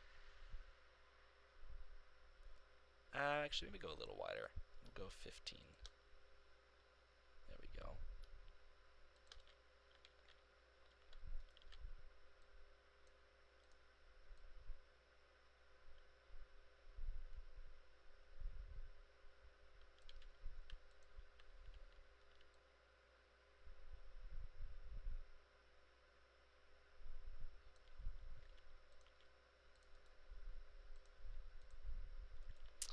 Let me lower that down just a touch.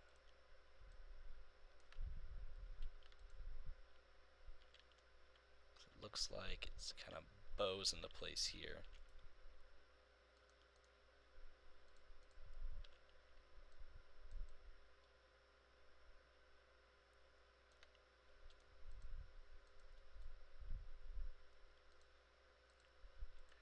Yeah, so it might actually be worth just going ahead and submerge. I don't really want to do that. I'd kind of like to keep this submerged in some capacity.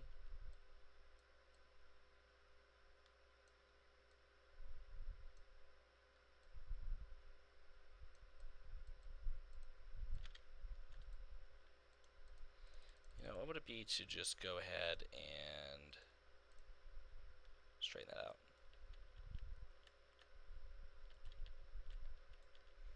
So we'll go ahead and grab you.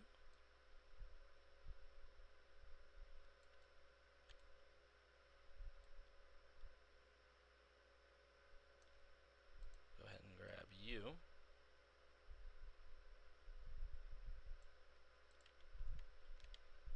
Drag this out a little more.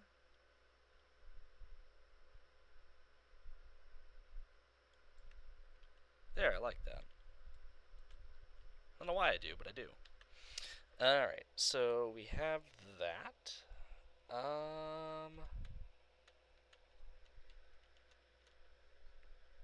I could probably put a little ballast in there.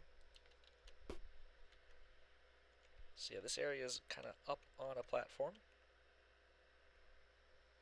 Now I need to go ahead and do some sort of offloading into the tanks. So let's see.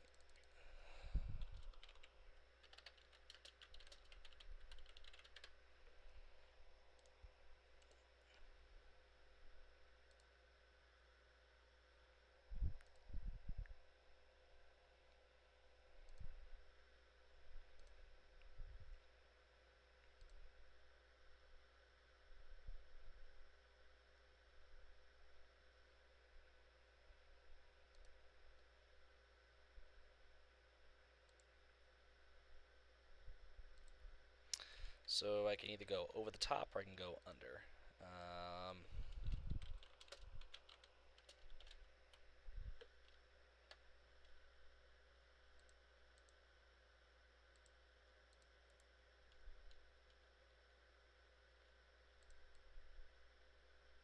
Like this would be fine if there was no building.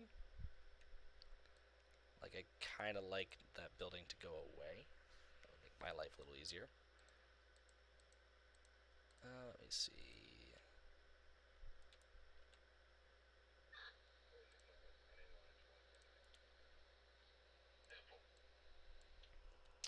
Let me get a funnel flow in here.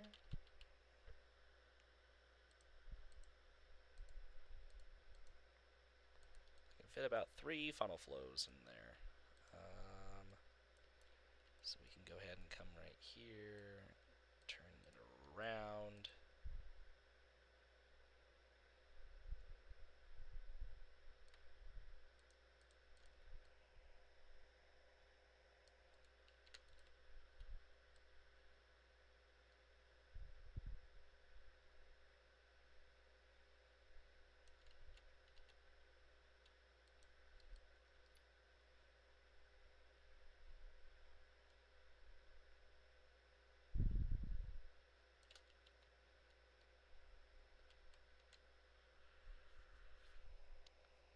So there's one.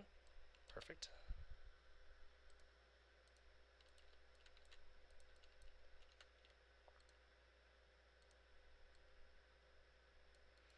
That was at 298.8 degrees.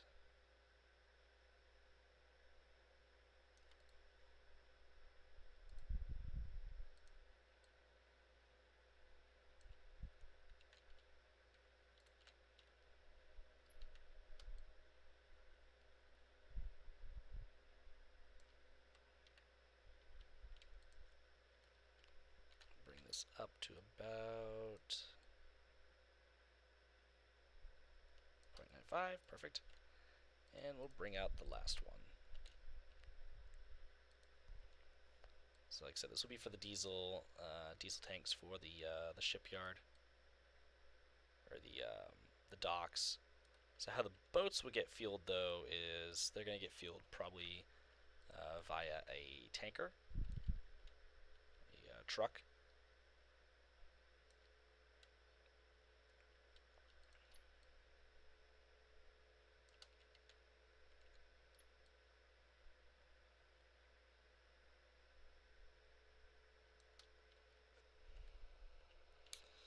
So there we have the unloading pumps. I'll probably put like a little pump house and maybe some clutter, and then I'll put a railing around this,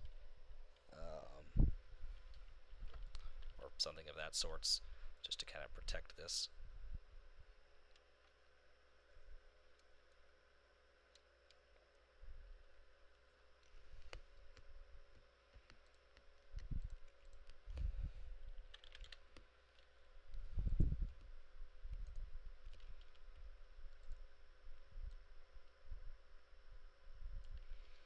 So there is the bumper.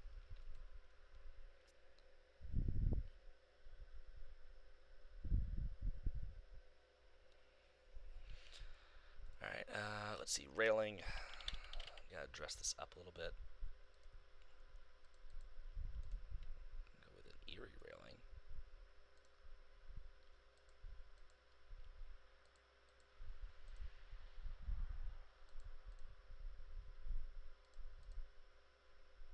Yeah, I'll probably just go with the Erie railing then.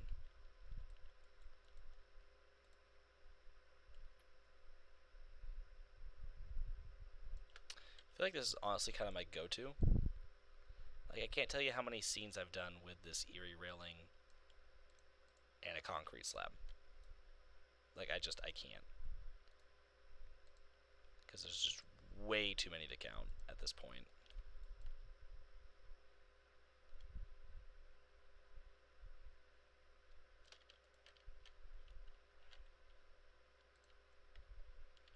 So let's see. So that's at 322. That's at 336. That goes up by 14, so 360.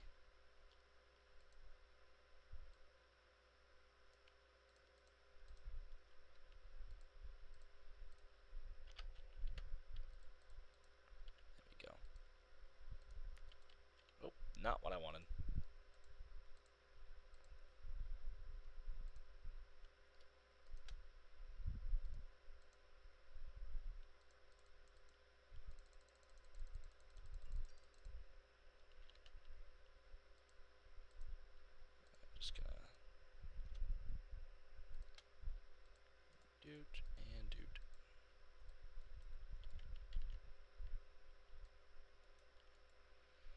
But yes, I was telling Sean earlier, I was getting hungry, and so of course I'm going to New York City. Oh, which was my point to that, which I was gonna say, um, I forgot completely. I was telling about that story, and I never actually finished it because typical me. Um, but this weekend, I'm going to New York City, and like I said, usually I like to drive, but I won't just because gases gas is too expensive right now. I just my Crown Vic isn't really up to the journey. It needs some repairs. I just don't want to take it that far, and I just don't want to take it to New York City. That's a very rough ride on a car. Um,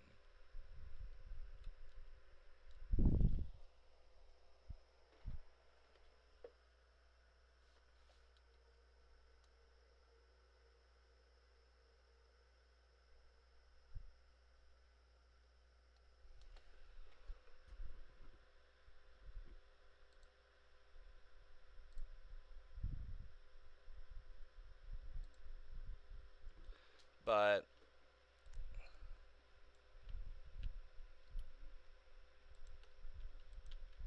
so I just I'm like, what, I don't want to drive, so I'm taking the Northeast Regional down, which be the first time on anything other than the Downeaster, so I'm pretty excited.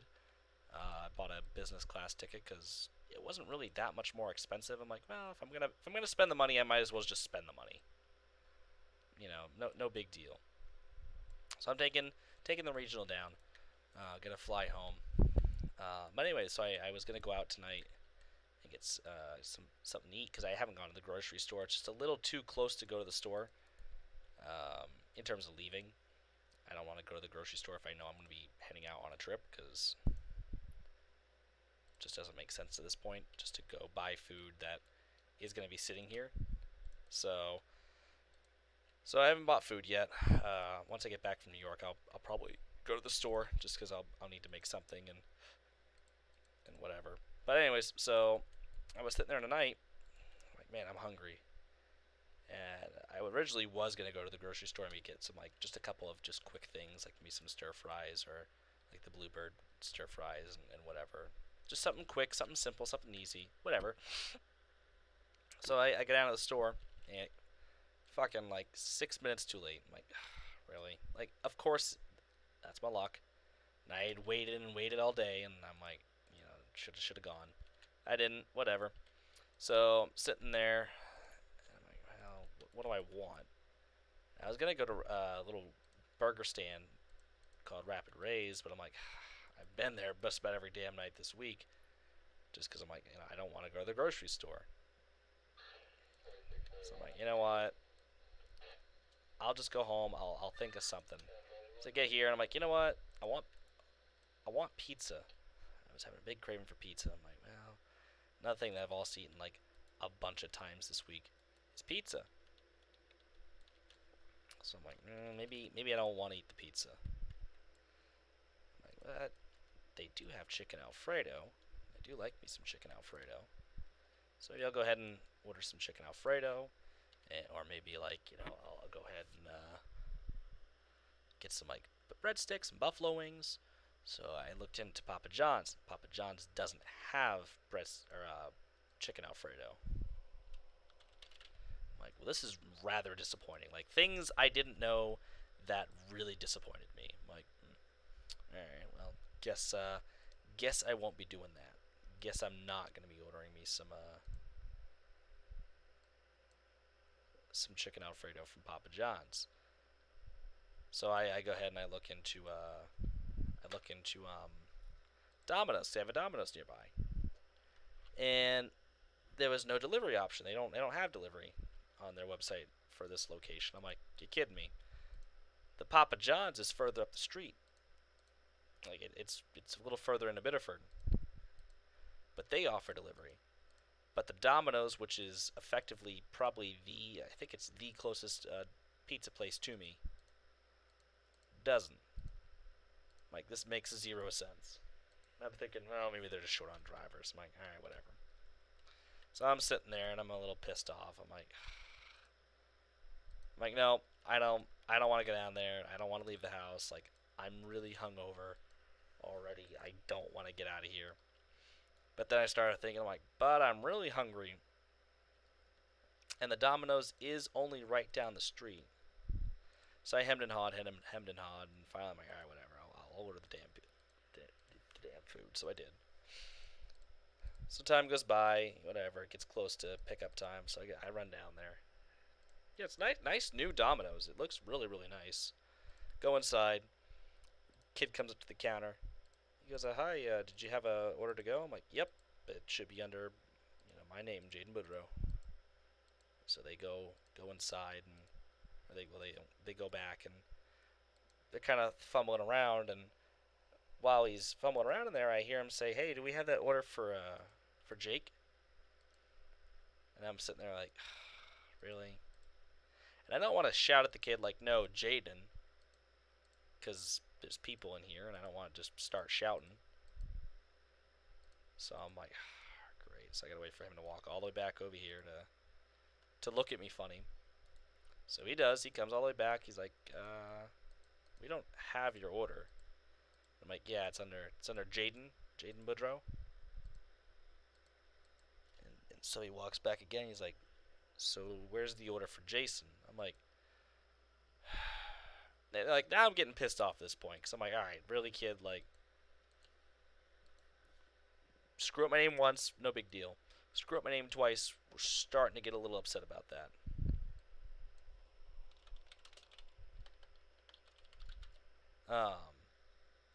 Actually, I will be right back. Give me 1 second. Something's.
Okay, my apologies. But so anyway, so kid goes back there and he said, "Do we have that order for Jason?" I'm like, yeah, it does irk me when people get my name wrong, and there are certain people that I don't really mind if they get it wrong. Like, there's this woman that comes into my restaurant who she calls me Jalen. Why she would assume that's my name, I haven't the slightest of ideas. Um, I don't know if that's a guy's name at all. I mean, it's 2022 and whatever. But but yeah, she calls me Jalen all the time, and like people are like, that's not your name, right? I'm like, no shit. Like, I always love it when people say that to me. They go like, that's not your name, right? It's like, what? It's not? That's not my name? Really? I would have never guessed. Um, like that always gives me a big kick. Like, the amount of brain power it must have taken those people to get to that conclusion just always tickles me pink. Cause like, yeah, I know that's not my name, but I've I had a neighbor, Mrs. Pribish. She called me Jared forever, and we tried correcting her. Like, you know, I remember my mom used to say, no, no, it's Jaden. But every time we'd go see Mrs. Pribish, I was always Jared. Like, it really sucked when she was our substitute teacher because this woman taught, and she called me Jared, and everyone in the class would go, I'd just say here. I just raised my hand here, and everyone's like, no, it's Jaden. I'm like, it's fine. And like Mrs. Pribish didn't hate me. Like she loved me to pieces. She's not the world to me, but just it's just trying to explain to some people that I'm Jaden, not Jared. It's a lost cause. Or like just my name in general. The other issue is like my last name, which you wouldn't think this would be the case because we live in a predominantly French community. Um, so like you wouldn't think it would be such an issue for people around here to say my last name. It usually isn't. It's just people from away. Like when I was out anywhere else in the world, my last name's an issue for people to pronounce. My last name is very French. I mean, it's not like the most French thing you've ever heard, but my last name is very predominantly French. It's Boudreau. Or, well, Boudreau, but, it's also pronounced Boudreau. Um, but I've had it called Bourdreu, Baudreau, Boudreau. Um, my favorite was when telemarketers would call, back when we had a house phone. Um, and we get home and play the voicemail at night, and listening to somebody like walking through the door, mom would hit the voicemail, see who called, and people would be like, "Hi, this phone call is for Mr. and Mrs. Audible pause, like long pause. Baudreu, and they just move on. Like, okay, yep, that's a name right there, and we just laugh, cause like, what else are you gonna do? Like, what else are we gonna do? Yeah, we can't get mad. I mean, we can, but it wouldn't really make sense, cause we've learned. We've just learned that our last name is a little difficult to pronounce for some people. But anyways, so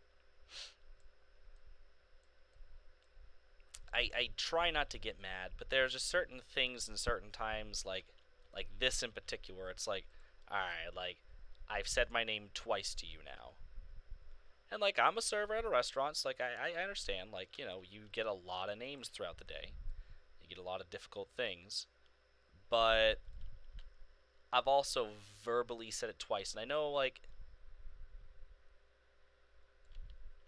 I'm not difficult to understand. So that was just kind of pissing me off. I'm like, all right, come on. Like now this is your fault. Now it's on you. Like I've said it twice. So whatever, but now this is on you. So he's back there looking for Jason's order. They don't have an order for Jason. So he comes back out and he's like, I don't think you ordered from us. I'm like, nope, I ordered from you. The name is Jaden Boudreau. Jaden Boudreau. Jayden. That's my first name. And then I said my phone number. And he looked and he's like, well, what did you order? I'm like,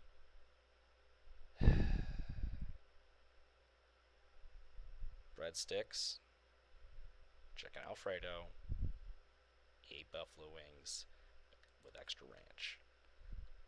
And he goes, oh, well, I have an order here for a Jaden Boudreau. I'm like, yes, that's Boudreau. That is Jaden Boudreau. That is my name. Like, yeah, I got a little mad. Jake Jackson. Jake, Jason. Reasonable transition. My surname is a huge issue. Haha. It's African origin. People struggle. My first name is Michael. Yeah, that would be a little worrisome if people struggled to say Michael. Mikhail. I mean, that could be something. That could be something right there too. Um, but yeah, I mean, like like I said, I'm a server. I understand many things, and I do understand like it is difficult some days to just do. It is just difficult. We don't work in a very understanding industry. I get it. But after 3 times, and when he came out to say, "Are you? I don't think you ordered from us," it's like, nope, pretty sure I ordered for you. Like, I understand some people might come in and are really confused and stuff like that, but I'm not one of those people. I order from y'all. I ordered food. But yeah, so I did get a little more than reasonably upset. I stand by it though, because like this is a pretty common occurrence for people just to F up my name.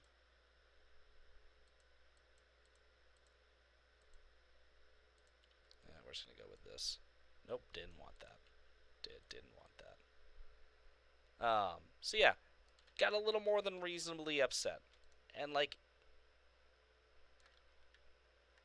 I said it to you twice. Not even. 3 times. Like if you can't be bothered to listen at that point, it's like I can't help you. I can't help you. So I'm just trying to figure out like what should go here. Hmm.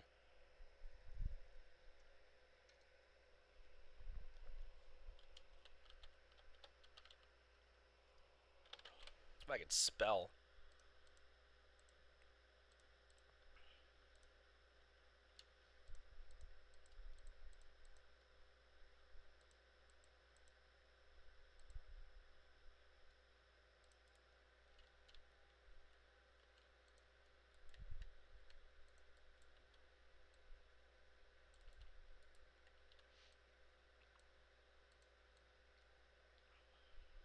But no, so like that just kind of irked me, or more so than just kind of. But it really irked me. Because at that point, it's like, all right, like you need to be listening. Like the last name, generally, I don't try to say it, and that's why, like even at the restaurant, when I go up to somebody when they first get to my table, I don't come over. I come over and say, "Hi, my name is Jay. I'll be your server today." Or I'll be your server today. My name is Jay, because Jaden is just a little too hard for some people to comprehend. I also do serve quite a few older folk, and that's generally the demographic that struggles in trying to figure out my name is old people. Like I said, why? I'll never have a clue. Like, really, what should I do right here? Hold on. Like, I'm trying to figure out like what should go into this space. I'm thinking of just moving on and coming back, just because I don't know what should go there. So, Michael, if you have any suggestions, feel free. Um, just trying to figure out like how to town. How do I town? Town how to how town. How town. I might also water over here. Um, but no, it's like I understand that for some people, my first name can be a difficult process. And like to be fair, Jaden is not a really common name around here. Generally speaking, the only people I ever hear with my name is usually little girls. That's usually the only people I ever hear with my name. And it kind of sucks because like everyone's like, "Oh, you have a little girl's name." It's like, well, to be fair, my name is unisex, and I came first. Like if we're gonna be 100% fair, I came first.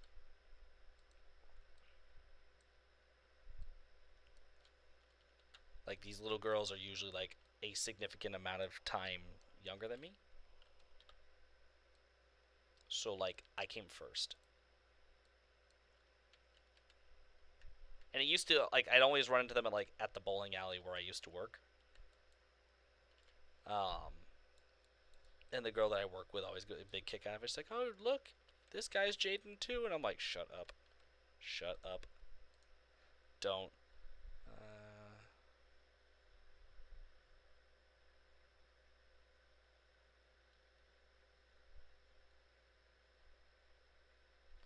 yeah, like those, I'm not even gonna try to pronounce because I'm not familiar with Irish names. It's difficult. Like I said, when I go anywhere else in the world, like I get it. French names aren't easy to pronounce, and like not everyone's French around here. So generally speaking, like I try to give people the pass. Um, but we should at least all have some idea of how to pronounce it because there's so many French people around here that French names are just super common. Like I always love when people see Cody, Cote, and it's just Coat. It's like no, it's Cody. Or Gagne, Gagne, Gagne, Gagne, or Gagne, or Gagnon. I'm like, where do you get the nun? Where do you get the nun? It's not Gagnon. It's Gagne. It's French.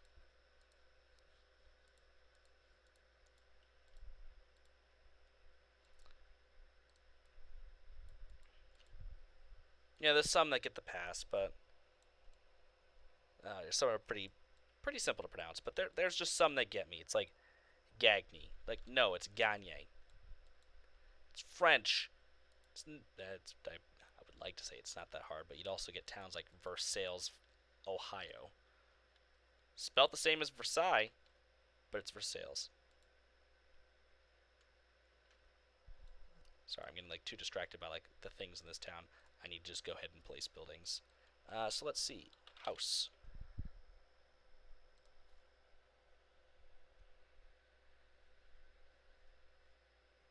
Yeah, Jaden. You know, there's different ways to spell Jaden too, like Jadon. I'm Jayden. You know, so there's many different ways to spell my name.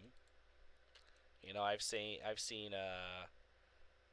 crap. It was just recently too. I saw. Of course, now that I go to make an example, I forget it.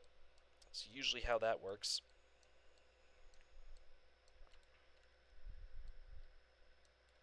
I've seen Jaden.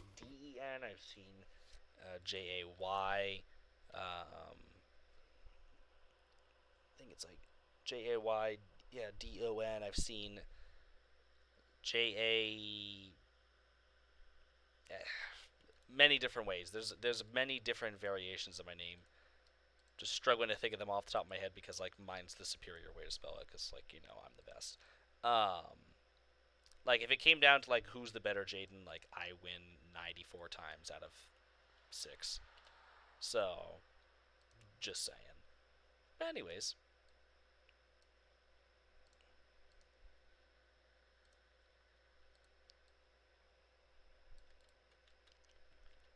but no. So like I said, I generally understand and have very well accepted that my name is not particularly easy to pronounce. And like also some people just don't they just can't grasp the concept of Jaden. So like I said, I don't generally say Jaden. I just associate myself with Jay. I don't like being called Jay, but for the simplicity's sake of just my life being easy, I'll go with it.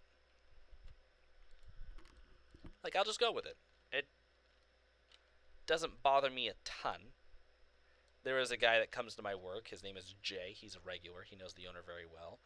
He told me that I'm not Jay, I'm Jaden. That's the name I was given. So he will call me that because he's Jay.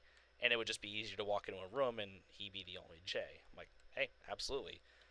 So we go with that. Plus, also, like, he listened to me say my name. He learned my name. He knows my name. Yeah, we got a lot of the names.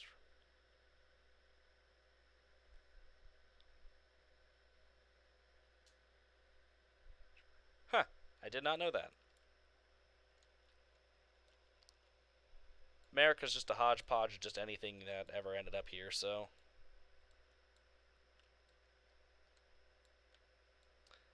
But no, so like I'm fine with him calling me by my name because he learned it, so he knows me as Jaden. That's who I am, Jaden. But for the people that like, they get confused by it. They say what a lot of times, like, yeah, I don't have time to try to explain it, especially when I'm serving a table. It's like I'm just trying to get you in and out as quickly as possible. I don't want to have a lot of dialogue. Like, obviously that's a part of my job, so I have to. But I don't want to have a ton of dialogue, um, especially needless dialogue or like dialogue that's attempting to figure out my freaking name. So yeah, so we're just gonna go with J. But to sit there and openly question me, like, are you sure you ordered from us? It's like, yeah, I know I ordered from you. If you would listen to what I'm trying to say, that's my name, and that's the order that it's under. Like, I even gave him my phone number, and he still, like, couldn't figure it out. I'm like, and I wanted to sit there and say, this is why you guys need to have delivery as an option. Because it's times like this where I come in here and reminded that this is why we're paid minimum wage. And I hate to be that guy. I'm just being an asshole right now, but you get my point. It's like, you guys aren't making the raising the wages conversation a whole lot better for yourself. If you can't pay attention to something as simple as me telling you my name so we can go about our lives, um, I don't see you getting a higher wage to do this job going very well. That's just an observation from me. That is purely just the opinion I'm throwing out for the day. So yeah, that's all I got for you.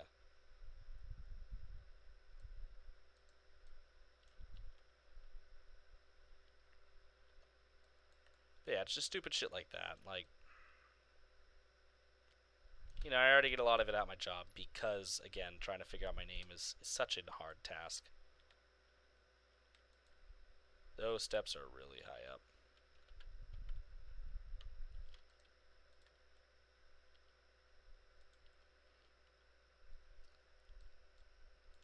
But it doesn't need to be this way. It really doesn't.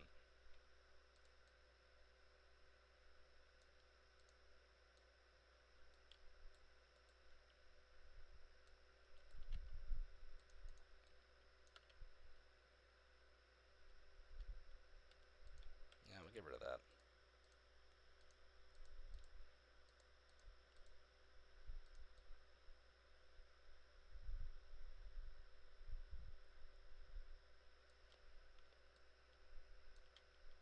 Actually, I'll bring that back.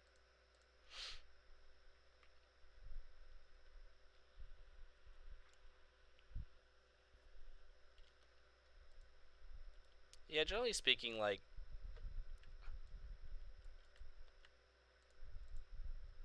sometimes people find it amusing to call me JJ. I don't know why. I hate that nickname. Particularly, like, and I don't do it with my cousin because she's always called me JJ. It's very childish for me.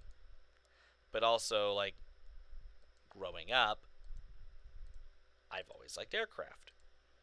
There was a child's show called JJ the Jet Plane when I was a kid. People generally used to pick on me that way, calling me JJ the Jet Plane. It generally is also how my bullies associated me. They call me that. So I don't particularly care for that nickname. Jay, I don't mind, but again, it's also not my name. Like, I just like my name. I like my name. Um, like, I want to be called my name. That's all. It's the name I was given. It's the name I want to be called. But like I said, some people just really, really, really struggle with that. But my last name is where they really get, they really, really fall apart. And like I said, I can understand that to a degree. It's French.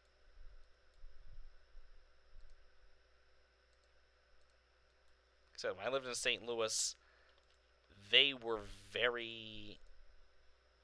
Some of them were confused, actually. Not everyone, um, which was kind of nice. Not everyone was confused by my last name, particularly because a lot of those people have been to Louisiana, and there's a lot of Boudreaux in Louisiana. Um, which, funny enough, they're the extension of my bloodline, even though their last name is spelled a little different. I don't want any houses right here. It's just gonna be trees. Um, but yeah, no, those are the same Boudreaux as to my bloodline. So, like, some people were able to figure it out. Like, oh, your last name is Boudreaux, but excuse me. But then they would think I'm Cajun or I'm from Louisiana. So they'd always ask, like, oh, what part of Louisiana are you from? I'm like, what? Like, what part of Louisiana are you from? I'm like, I'm not. Like, but you're a Boudreaux. I'm like, yeah, I'm from Maine. I'm the other end of the spectrum. And they'd laugh like, oh, well, which part of your family's from Louisiana? I'm like, none of it. None of my family's from Louisiana. All my family's from Maine. The Boudreaux from Louisiana actually came from my family, which my family is from New Brunswick, Nova Scotia, and the down east parts of Maine. We were the original settlers. And then when the English came in and kicked us out during the 1700s, that part of the Boudreaux who went down into Louisiana, I believe I forget. My sister would know why they put the X the last name on the on our last name. I think it was just an aristocratic thing that they did, as that's kind of the thing at the time. Like the French spoken in Quebec, that's like the core root, like traditional, like the mother French. Like that is the original French that they speak in Quebec. The French they speak now is not. It is the aristocratic kind of high society French. So it's really funny that the people in Quebec often get picked on for their French, even though it's like the core root. It's the original French. Like not even the people in France speak the original French. But heaven forbid the Canadians. Alright, I think that'll be good. So I need to go ahead and put some light trees through here. Oh, and maybe some more houses back there. But yeah, so the people down there.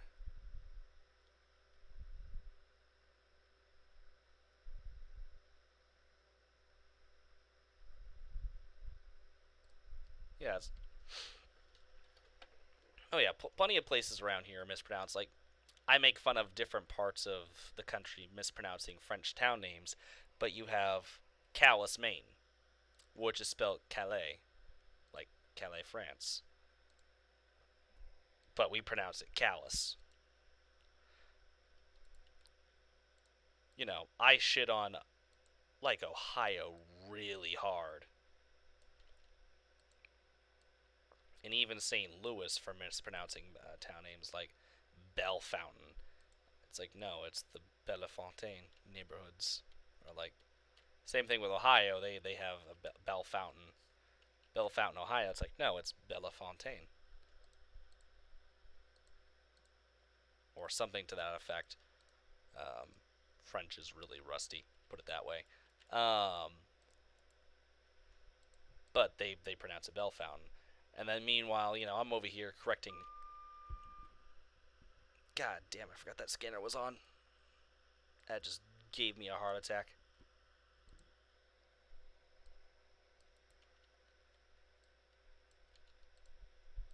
Permanent hearing loss at this point.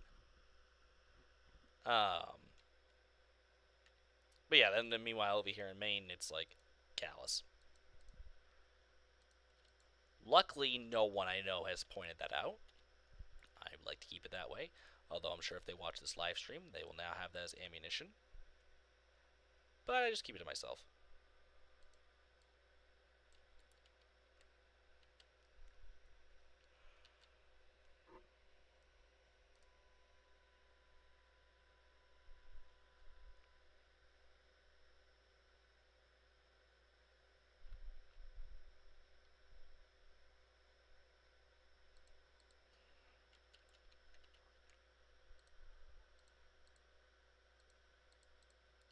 No, that was the thing. Is like if you put someone from France, someone from I believe Senegal, and someone from Quebec in the same room, like there will be a little bit of difficulties communicating because a lot of like the colonies of France still in some capacity speak like the core root French, especially Quebec. Like Quebec still speaks like the mother tongue. And it's funny because people like French Canadian gets dubbed as like French slang. And it's like no, it's the core root. Like it's the original French. And that's what amuses me. And of course, this is all stuff I know from my sister. Like she's big into this kind of stuff. Um, Especially like our origins of like our surname, like our last name. Like she did a big research into it, and it was really cool to find out like all about my last name. Like I learned a lot. But the thing is like listening to her go on and talk about the difference between like French and French Canadian and the stigma that French Canadian gets and being called like French slang or like dirty French and stuff like that. It's like no, it's the core root of all French. Like this is what the original, like if someone from France from let's just say the 14, 15, 1600s came along into modern society, they wouldn't really be able to understand the modern French. Like don't get me wrong, it's mostly the same. Like it's most the same. It's pretty similar, but it's not the same though. It is different at its core root.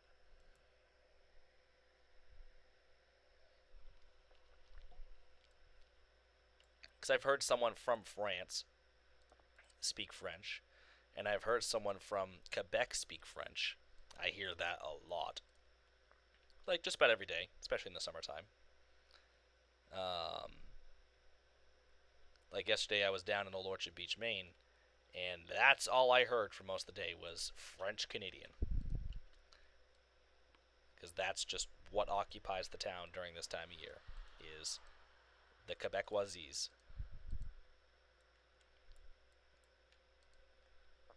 But just sitting there and listening, it's like there is a distinct difference between, at least from what I can hear, of French Canadian and actual French, or well, just France French. I don't know, and then that amuses me.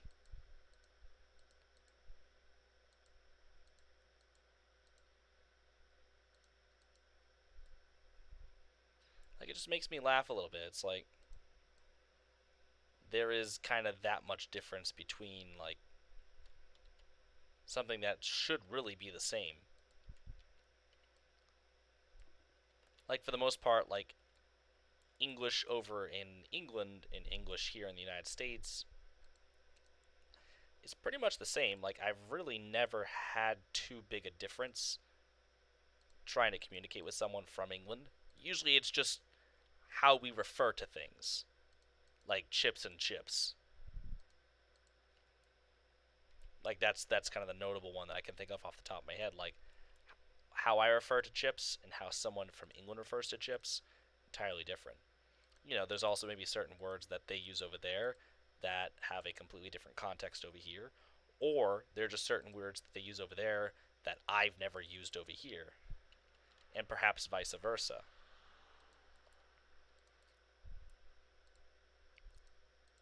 And I think they said like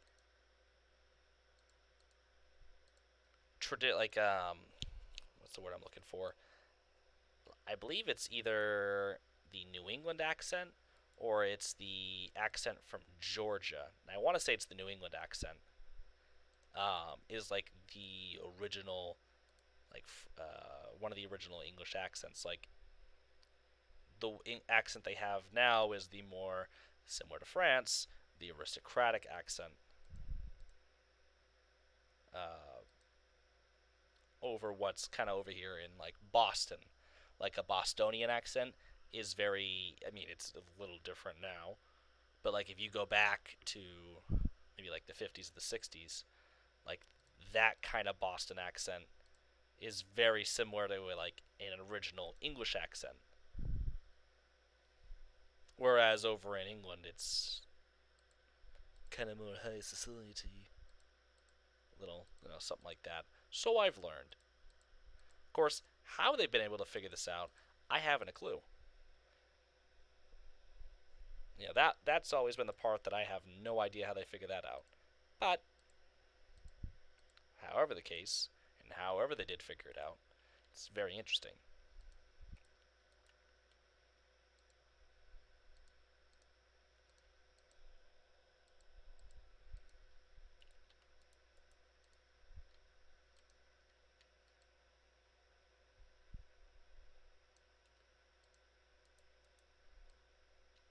But that's like a lot of what happened to, especially France and England, was that their how they speak and how their accents are became very like aristocratic. Especially for France, I believe it was during the like the mid 1700s into the 1800s.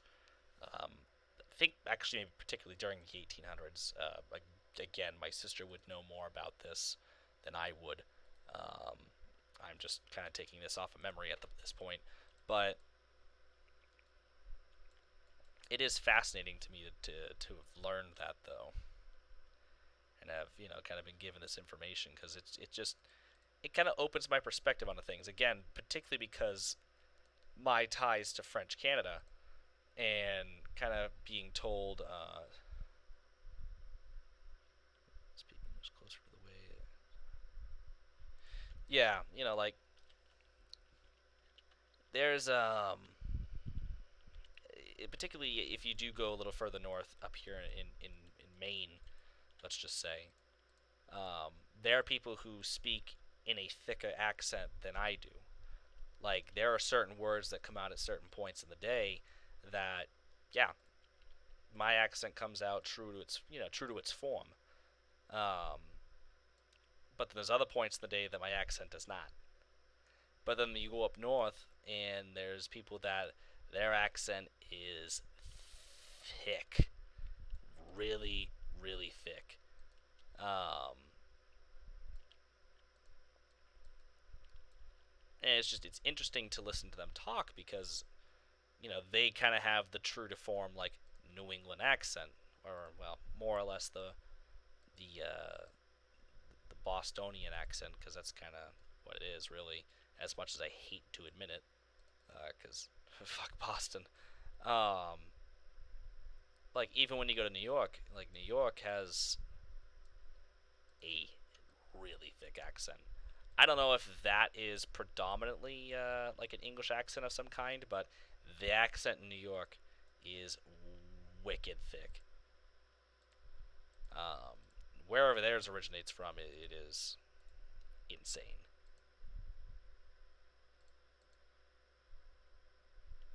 Very, very, very insane.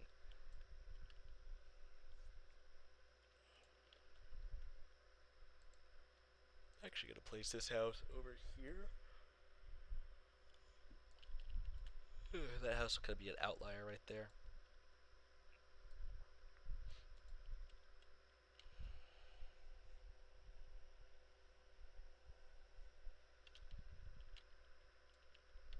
There.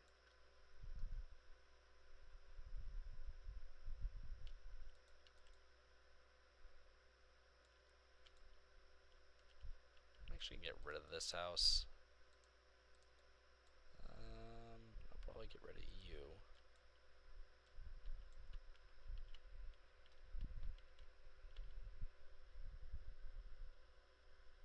There.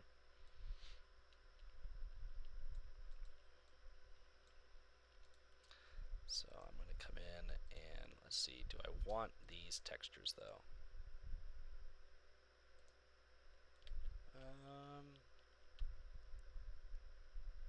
I don't think it's too bad. I do prefer kind of this rockier look that I'm going with, just because I kind of think it fits a little more. I might try to work in some of those textures too, particularly like that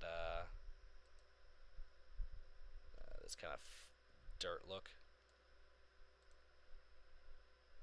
How the hell is it already 3:05? What the hell? I just looked down at the time. It is already 3:05. I've been streaming for 3 hours. Like,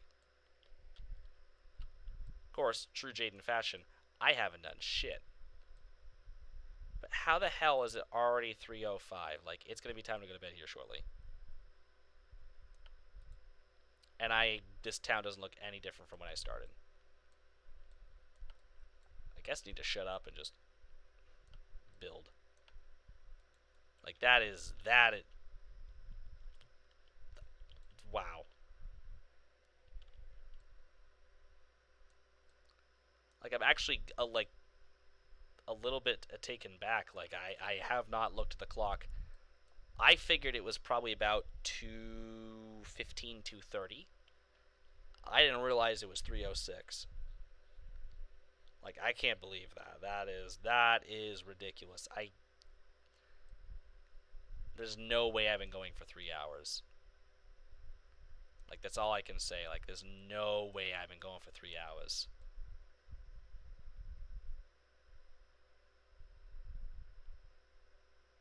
So I guess I need to just kind of shut up and move along then. I guess one thing I will do is I'll probably go ahead and just plop this.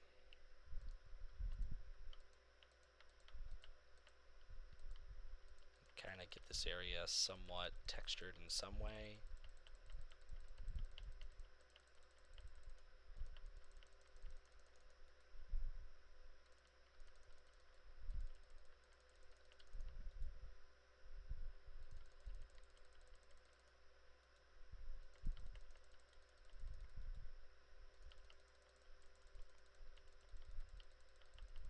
I will plant some trees around here just to kind of break the wind.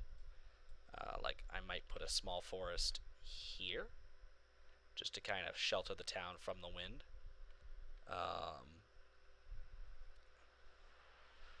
Because that is one thing that, like, you have to worry about, and actually particularly in Iceland.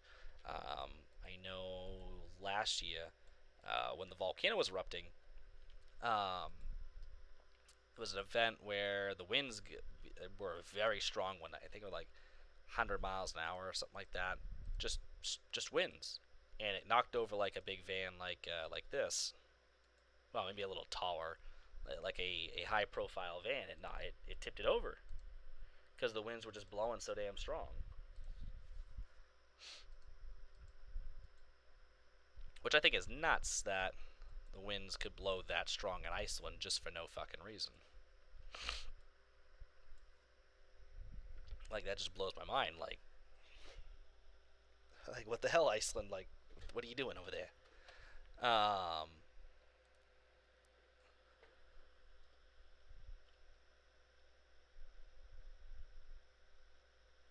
Yeah, there's certain keywords that predominantly my accent does come out, and I don't notice it. And my sister kind of made a comment on it the other day. She's like, I don't know, like, she was discussing something at her work, and they were talking about, like, I think her having an accent or just accents in general. And I think because she's from Maine, like, people are kind of surprised because she doesn't have an accent. Like, my sister does not have an accent.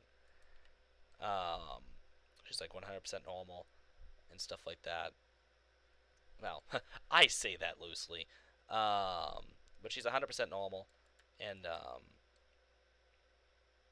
they said, "Oh, well, does anyone in your family have an accent, like your mom?" And my sister goes, "No, not really. Like, my mom, kind of. My youngest brother, no. My my youngest of the two brothers, no. My other brother, who's closer in age to me, yes." She's like, "I don't know if he does it intentionally. I don't know if it's just because like he hangs around with old men all day, because predominantly I work at a bar full of old men. Like, there's another word right there, bar, bar. Um,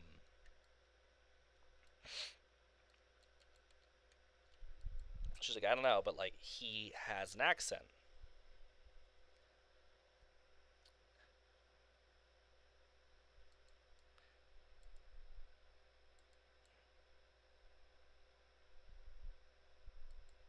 Like, there was a guy I used to work with. His name was Dale, and he had the thickest Maine accent I had ever heard. Like, he had a thick accent. Like, the he is the most quintessential Maina I've ever met. But the thing is like with him, I would ham up my accent a little bit. Uh, Not to be a dick, but I would kind of ham it up a little bit to talk to Dale, because he just his accent was just something to behold. So yeah, I'd kind of ham it up a little bit. Um, whenever I talk to Dale that way, a bunch of us would, just because like he was a cool dude, and just talking to him, it's like it would just almost kind of happen sometimes. So you just kind of get used to talking to Dale like that. But yeah, there's definitely certain words that I say that come out like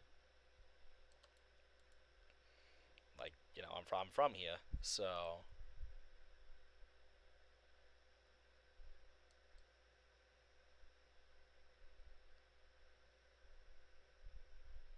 let me see. I'm just like trying to get stuff done because I just can't believe the time. That is it's just fucked. I, I I do normally lose track of time most of the time actually, but I don't think I've ever looked down like that and just gone, wait, are you kidding me?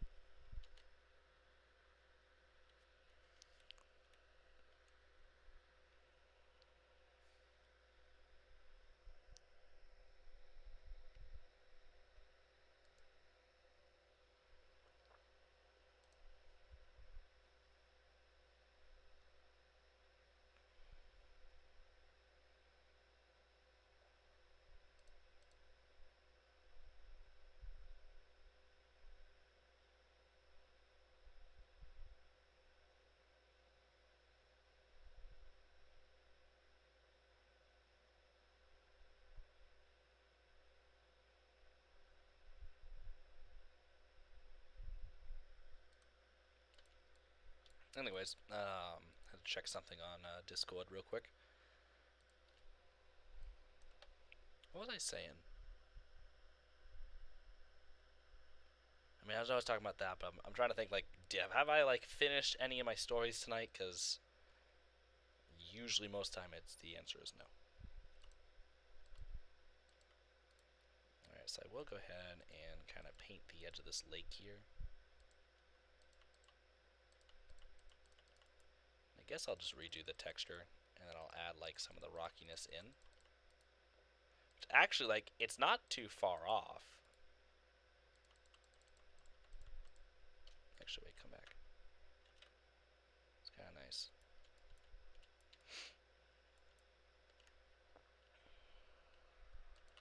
I'm actually just going to go ahead and I'm probably just going to go ahead and just paint like this.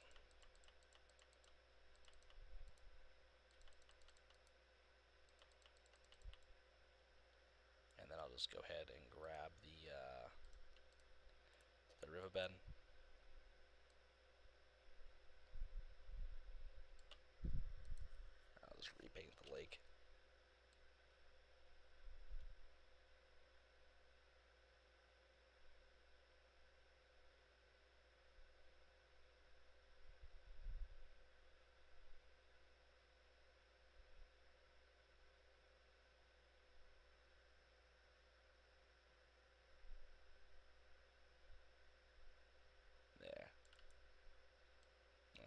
almost there.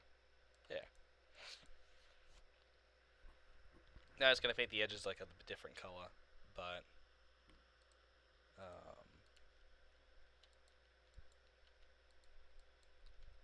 so probably put some rocks out here. Probably some tall grass of some kind.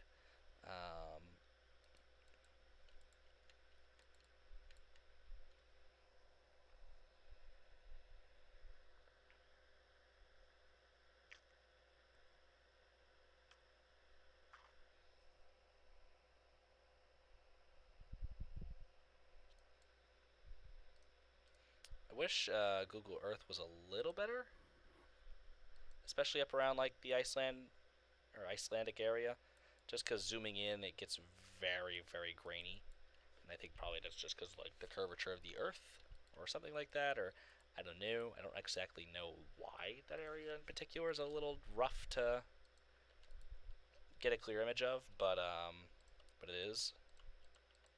Right, hopefully this doesn't fuck me up. Oh shit. He says it fucks him up.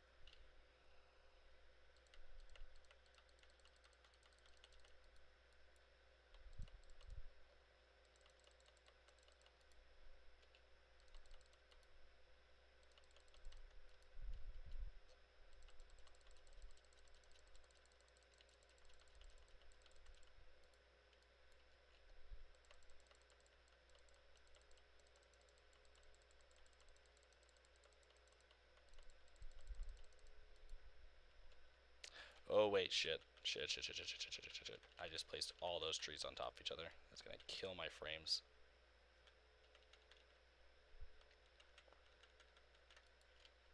I kinda only meant to do that over here. So let me restart that real quick. Alright. Just gonna like I actively shat a brick in my mind. I'm like, uh-oh, wait a second. It's like listening to my computer fan kind of spool up for a second. I'm like, uh-oh, why is it doing that? Like, I know I might see some performance issues with all these woods around here, but that's just trains in a nutshell because it's unoptimized as fuck. But I'm thinking, why is it doing that? Like, this area isn't that bad. I mean, and I know I kind of got the,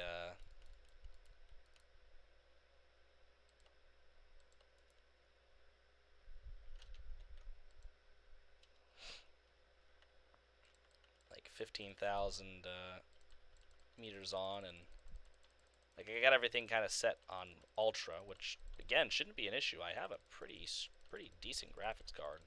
It's just trains being unoptimized as fuck. But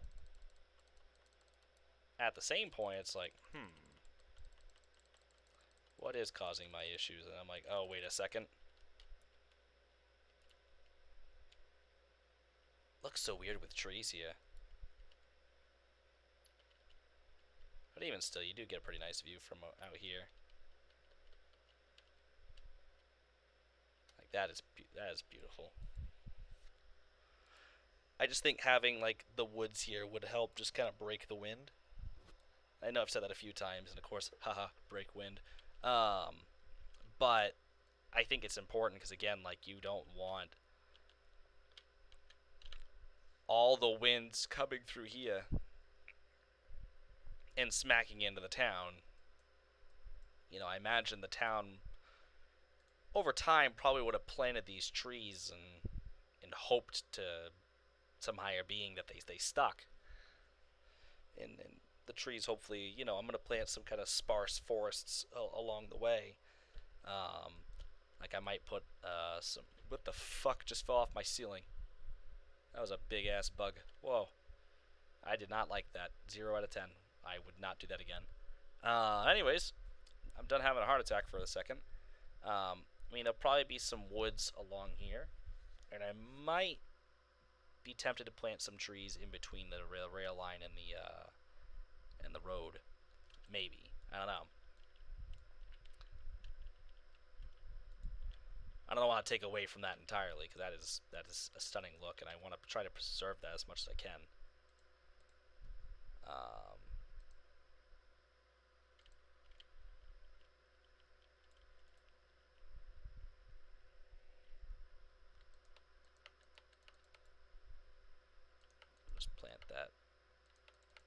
here.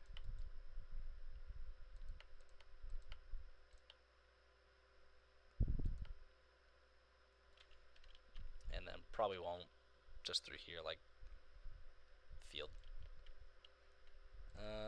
But what I will do is take all the trees right here and move it over there.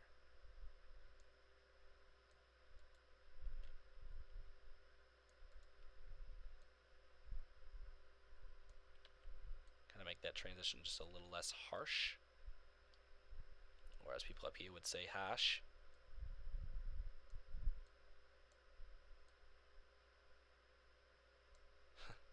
Actually, I was in San Diego, and my stepdad lives in kind of a condo or apartment complex, and it's an HOA, a homeowners association, with the HOA or with the condo, and it's funny because they had a sign out, like a wet floor sign, and on the sign at the very bottom they just sharpied on HOA, just to kind of say like it belongs to them.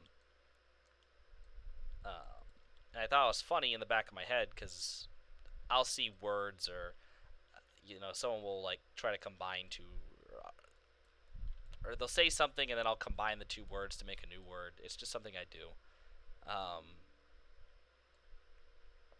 But it was funny looking at the letters HOA because it says HOA,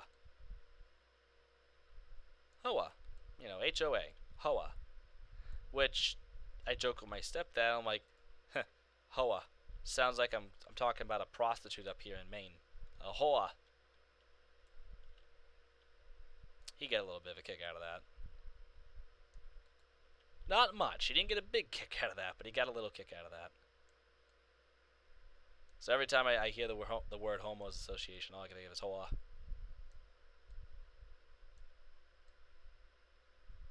Which usually they fill with HOAs anyways, because fuck Homos Associations. I think they're dumb. Like, I've only ever heard the horror stories. Horror. Horror stories, so my outlook on HOAs are pretty dim. But yeah, I can't ever says I want to live in a building that has an HOA of any kind. I just don't. Like, it doesn't seem appealing to me at all. It doesn't seem like there's anything good that comes out of it. Like, the thing I don't like about HOAs is that there's rules on what you can and cannot do with your property. You also have to pay an additional fee for it to exist. So I get to pay fees to be told what I can and can't do on my yard. On my land, I get told what I can and can't do, and I have to pay fees for it. Like, I already have to pay taxes. I already have to fall into like city ordinances and code. And now I have some asshole who lives in my neighborhood telling me I can't have a pink flamingo out of my property after Labor Day. Or like all this other stupid shit. And like they want to put an HOA in by me. They don't want to make it a part of my neighborhood. But the thing is that if you abut an HOA, that can also be a bitch too. Because generally speaking, especially if like the person who is in charge of the HOA is a real prick,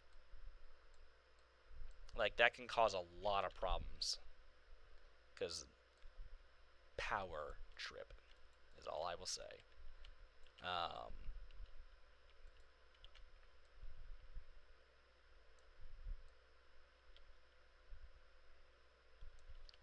Like I remember looking at a building once with my ex. We were starting to look at our first houses, which was honestly discouraging because you want to talk about like being told what you can and can't have. Try shopping for homes with my ex-fiance. Like that was a nightmare. Because like I'm trying to think for the future, and she's just thinking the smallest place imaginable, the most cheapest place we can find. It's like, out of all the things that you should maybe think about like spending a pretty good penny on, A home is probably one of them. Like, I don't believe you need to spend like $3 billion on a home, but like, I also believe like we should be spending pretty decent money on a home. Like, that's a big investment. So like, we should make sure that we do this right, and probably, you know, make sure we get a pretty decent home. And she was like, no, no, no, no, we need to save money, you know, da, da, da, da. And it's like, babe, like, I don't, you want to start a family in a few years, that's great, but I don't want to be living right on top of each other, having to raise some kids, then decide, man, we need to upsize, we need to get a bigger home, we screwed up. Also, like, I want a home that I can expand into. I want a home that I can have family come to town and stay in. I have plans for my home. But she just wanted to do everything as cheaply as possible, and it's like, no. Oh, it's going to have a stroke every time I look over here, because I think it's also rendering in, like, parts of Trondheim.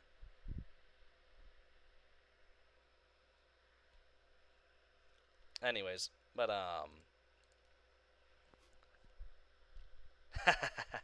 yeah, he got a kick out of that. That's great. Oh, I actually no, I can't say that. I can't say that on YouTube. Someone at my work told me a really really bad joke about a Catholic priest and a rabbi. It was really bad, and like, I'm not a big time YouTuber, but I don't want someone hearing this. I don't know, like, yeah, I'm gonna leave that joke for a different day. I'm sure if you googled uh, jokes about Catholic priest and rabbi, you might be able to find it online. I'm sure, but yeah, I can't. I really want to, um, but this is like one of the few things that like maybe I shouldn't say out into the sphere full of people that I don't know, because not everyone will take a joke like I can, and not everyone can take a joke like you can, and like most of my subscriber base. Um, it's a pretty insensitive joke, I guess. So maybe not gonna say that. But anyways, um, oh yeah, so like, we'd found this one home. It was I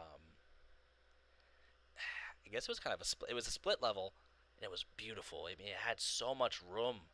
Um, the kitchen was really nice. The living room was nice. I mean, down the hall. I mean, it was originally owned by a family, um, with a couple of kids, and they had two kids' rooms down the hall. The big master bedroom was in the basement. A nice fireplace, a nice garage too. Had a nice garage. I believe it was a two car garage. Um, just it was, and it was really cheap. I think it was at the time 200, no, it was 195,000 dollars, which for Illinois wasn't, it's pretty run of the mill. Um, for nowadays, that's cheap. I think the same house today is like $510,000, because the housing market just absolutely took a shit. Like, everything just became stupid expensive for little to no reason.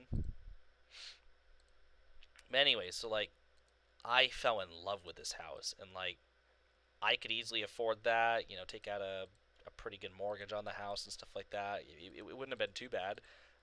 It would have kind of forced her to get into like an actual job that maybe paid a little better, um, because she was only working part time at her dad's and working minimum wage at a security job. So it kind of would have forced her to maybe like move into a semi decent paying job. And I would just have to keep working at Southwest, and earning good money and try to finish up my flight lessons or however it was going to be, and make good airline money. Like we could have easily done it, and property taxes wouldn't have been too bad and stuff like that. It would have been a good stat for us, um, if we were compatible. But I mean, she found every damn reason why we shouldn't have that place. Her biggest reason of why she didn't want a large house. She's like, "Why would have to clean all that? That'd be a lot to clean. I don't want to clean a big house." And it's like, okay, I don't either. Like, don't get me wrong, I don't want to clean a big house. I don't really want to do all that housework either. But I also know, like, it sucks living right on top of each other. Like, I grew up in a pretty small ranch. Like, my house is not big. My house is very small. But I know it really sucks when you're growing up and you're right on top of everyone all the time. Like, it really sucks.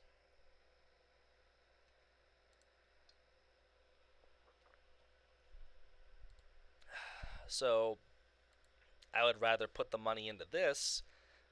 And I mean, she just kept giving me excuse after excuse after excuse, and I got a little upset with her. I said, you know what, alright, whatever.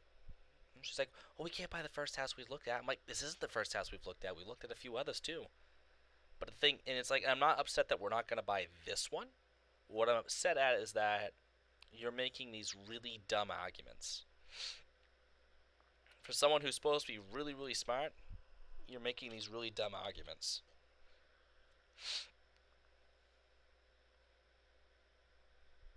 And I hate to be rude, even after all this time and her, breaking my heart, but at the same point, it's like, you should realize, like, cleaning is just gonna be a part of, like, life. And yes, again, I don't want to clean either. Like, I really don't. But I also just want to have a place that I can expand into and then I can move out and that we're not always going to be, like, right on top of each other 24/7. But it was always and it was just a conglomerate mess of just all the other bullshit that had been going on at that time and had been leading up to that moment. So when, yeah, it came time to buy a house, it's like, she's giving me all these stupid excuses and whatnot, and I would really like just to find a good texture.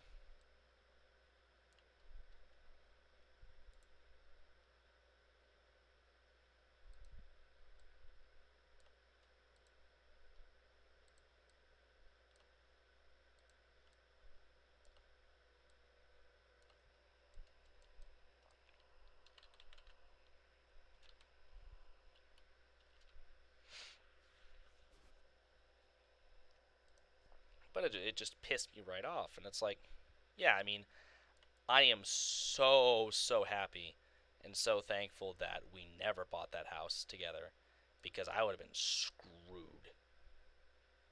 Because the other thing is, like,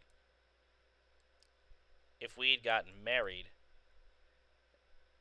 and, she ended up leaving me, one of us would be stuck with that house. And if we had gotten married and bought that house, gotten married, all that stuff, it's like, I'm not entirely sure that she would have been smart enough to make a prenuptial agreement with me. Because that's kind of the thing now is, like, I'm not getting married unless, like, I can make a prenup. Get a prenup. It sucks because, you're kind of planning for the relationship to end. But it's smart because, or smart, um, because you're basically you're setting everything out right now. You're putting in the footwork to say, okay, as a mature human being, I'm sitting down and I'm laying everything on the table. Like, hey, if we split, what do you want? All this other crap. It's like, let's settle this now. So when it comes, if for whatever reason this were to happen, you know, we're not, we no one can come back and try to fight and say, oh well, I want this. We don't have to go through that. It's like everything's already said and spoken for, which I think is 100% the mature and responsible thing to do, and I think everyone should do it. My stepdad's always talked about it, and I have to agree with him. I think it's the responsible thing to do, because then when everything's over, you just look at you abide by the prenup. You just abide by it, and everyone takes what they want. I mean, I assume you might have to get it touched up as you accrue things over the years. Um, I don't know exactly how they work, because obviously I've never been close to being married. Well, I've been close to being married, but I've never actually had to go get a prenup. But I don't know if my ex would have been smart enough, or would even have wanted to get a prenup. And I'm not trying to attack her character too much, but I'm just not entirely sure that's something that she would have been a-okay with. Like, I really just don't know. And that's probably why it's best that she did leave me, is because there were so many uncertain things, or things that I just had a lot of questions over, um, on top of just stressing me the fuck out.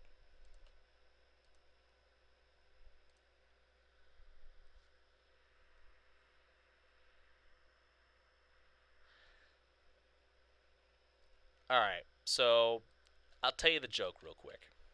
And if my channel disappears because of this, it was probably not worth it. But so a Catholic priest and a rabbi are driving down the road together, and they see a child walking along the sidewalk.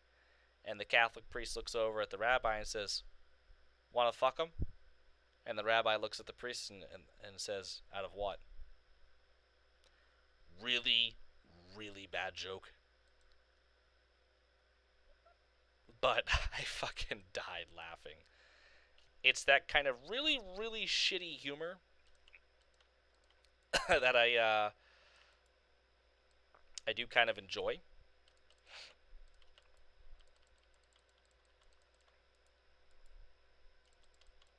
But yeah, probably not internet appropriate on YouTube. Yeah, basically a joke I heard at the bar that maybe should stay at the bar.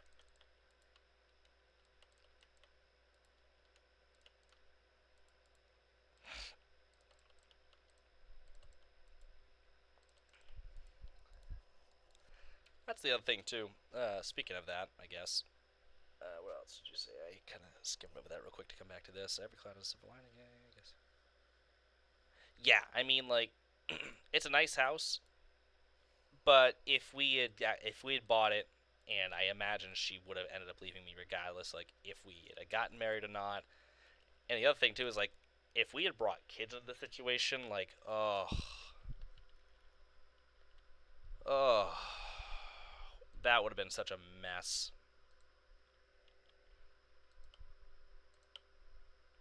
I mean, like, if we had had kids,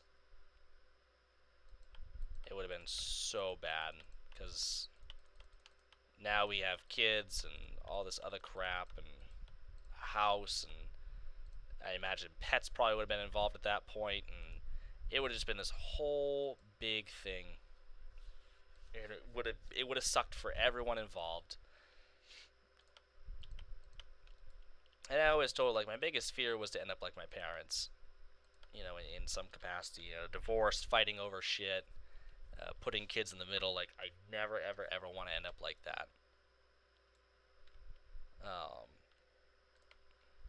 it was something that always, always bothered me and stuff. But yep, yep, yep. You see, you get the joke. Yeah, I suppose this doesn't look half bad. But anyways, um, but no, like I see it too often. I see people get married, they have kids, they fall in love, but as quickly as they fell in love, they fall out of it. And it just, like I said, no one wins in that situation. I'm just gonna plop some trees down here and kind of spread them out. Um, nobody wins. The kids don't win. Especially the kids. The kids get put in the middle. It just sucks for everyone. It just divorces are not good. I mean, even when it's just no kids involved, divorces suck. They're just bitter. And my stepdad, he's not a big fan of women entirely. Um, this I've come to know, but he always talks about like guys at work, other pilots, and it's like they'll get married, no prenup, get divorced, and like the first, I don't know, he now owes her like $500,000 a year. It's like something ridiculous. Like he now has to support this person for the rest of his life, or for X amount of years. Like he goes on about like how one guy has to, like, his wife wanted a boob job, and he had to cover it because the judge had determined that the breast enhancement would benefit him, not the judge, but the enhancement would benefit the ex-husband because it makes her more desirable, and it basically it or just whatever, it makes her more desirable, so another guy can come along and support her himself. So it's like he got footed the bill, and it's like he hasn't.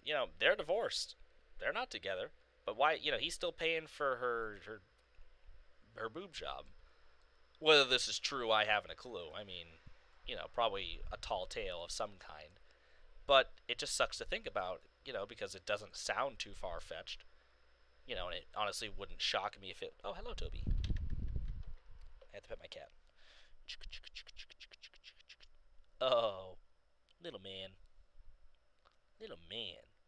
What are you gonna do? Little man. What will you do? No.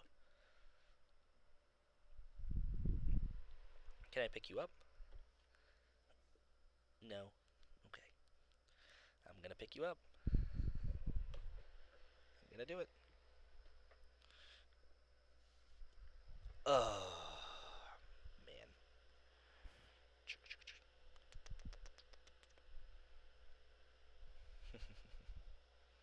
Alright, go be a cat. Go be a cat.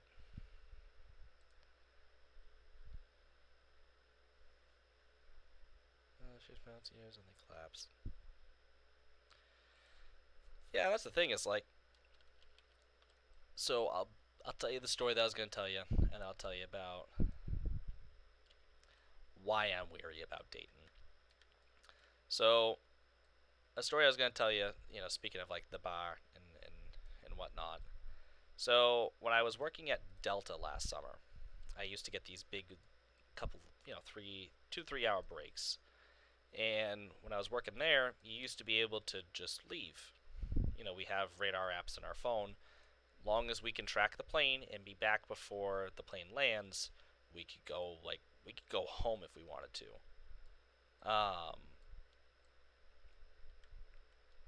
So I used to go down to the restaurant that I work at now and just kind of hang out. And so um, I was there one night, and I was at the bar, and this girl sat down next to me, and she was in like this really flowy pink dress and stuff like that, and whatever. So we got to talking, and eventually, like, she had never been to Saco. She was thinking about moving up here. I took her around. I showed her the town. Um, whatever. And so, like, we went from there. I ended up calling my manager, Jorge, and I told him, like, hey, so, how staffed are we tonight? And Jorge goes, who'd you meet? I said, well, there's a girl I met at the bar and stuff like that. And he goes, all right, yeah, we're good. But you owe me. He said, what are you doing Sunday? I said, well, working for you if you want. He goes, all right, I'll see you Sunday. Clocked me out. Did me a solid. So I went down and hung out with this girl for a while and whatnot and whatever. So time goes on. Went home for the night. She went her way, whatever. We spoke for a little while and then, never really spoke again. So some time had passed and the bartender, Skipper, who I work for now, he's my bartender, and I bar back for him. Or he's not my boss, but he kind of is, kind of isn't. I mean, the actual boss is Chris, but he's the owner of the place. Skip is just my manager, I suppose, but I just refer to Skip as my boss. But anyways, so Skipper, he's going on about something one night, and he goes, "Oh, speaking of transvestites, you know." He looks at me and goes, "Yeah, how about that one you took home that one night?" I go, "What?" He's like, "The one in the pink dress with the Adam's apple." I'm like, not a trans." And he's like, "Oh no, fuck no, had a fucking Adam's apple. Come on." I'm like, "Nope, that was a woman, or still is a woman. Maybe she transitioned into a man. I don't know, but that's a girl." And he gives me a ton of shit. So like finally after a long time, like people started asking about it, and like I say no, but Skipper's always like, "Oh no, you should have seen the Adam's apple." So like I just play along because it's just Skipper being Skipper. He's just giving me a really hard time, and he's early 60s. It's I don't particularly care for the jokes, um, but I don't care. I've kind of learned, like, if I just play along, he usually just drops it, and we go from there. Like, I'm there for a paycheck. I like my job. I generally gotta put up with Skipper all day, so it's like, whatever. He's just kind of like your granddad or your yeah. He's just kind of like your granddad that just doesn't know when to shut up, or like he's always gonna bust your chops or something like that. So I was at the bar. Oh God, when was I at the bar? Was it Friday? I think it was Friday. Yeah, because I'd worked the funeral, so I was at the bar, um, and the regulars are there, and I like I said, I just agree with what Skip is saying, and then I go about my business. Like I said, I don't care. Whatever, everyone gets a little bit of a laugh out of it. It's a funny story for Skip to tell. Is it politically correct? No. No, uh, it really isn't. Um, but it is. I can't tell the dude not to stop. I don't know. There's just it is what it is. Whatever. So the regular was sitting there and like, did you really fuck a transvestite? I'm like, okay, well, first of all, I never actually had sex in that story. I don't know where Skipper gets the idea I did. I'm not that smooth, and I also don't have sex on the first date. Like, oh, bullshit. You had sex with a transvestite. I'm like, okay, well, like, you're asking me a question. I'm not denying it because Skipper's not here. Like, it never happened. I told him point blank, like, Skipper developed this story, and I've just been going with it just because that's just what it is. And they're like, well, I don't think I'd openly just admit to that. Like, that's just kind of It's kind of wrong. I'm like, listen, like, it doesn't bother me either way. Like, I'm not particularly attracted to people who are trans. I'm just not. Like, I don't know. Everyone has their preferences. That's my preference. I wish all of them happiness and enjoyment and fulfillment in life, and um, I hope that helps with their identity, or I hope it helps them just feel happier in their life. For why whatever it is. I hope that's the correct move for them, and I hope that generally brings them happiness. I am all about people doing things that make them happy, of course, except for like murdering people, pedophiles, stuff like that. But if you are trans and that's something that makes you happier and that's something that makes you feel comfortable in your own skin, 100% cool. I don't know why, but again, I don't feel particularly comfortable dating someone who's trans. I don't. Um, I know everyone says like you don't have to defend yourself, but it's kind of a thing that I've had to do a lot, like almost kind of answer to my, for why I think that way or why I feel that way, especially in like the online dating sphere, because I'll match someone who's trans, and it's like I'm sorry, like I'm not attracted to you in that way, like I'm not really comfortable dating someone who's trans, and then all of a sudden I'm the bad guy, and it's like, listen, you have preferences, I have preferences. Unfortunately, your and my preferences don't particularly match up. But again, I'm the asshole. And I always go about it in a respectful way. Like, again, I have to explain why I feel this way. But anyways, I'm getting off topic. Um, yeah, no, that's the thing is, like, I figured, like, okay, like, usually, like I said, if I own up to it, or if like I go along with whatever Skipper's saying and don't give him like a negative reaction, like it is what it is, like he'll still talk about it, but not for long. Like he's not going to keep going on about it forever. So yeah, it just kind of takes like the punch out of it, and people at the bar generally get a kick out of it, or the regulars or whatever have you. Like it is what it is. He's gonna probably talk about it for like the next 18 years because that's Skipper for you.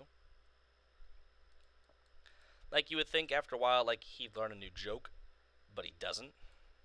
Um, so I'm always quickly trying to find him like different content, but he always comes back to that one. That's a moth. Get out of my face. No, it doesn't mean come back.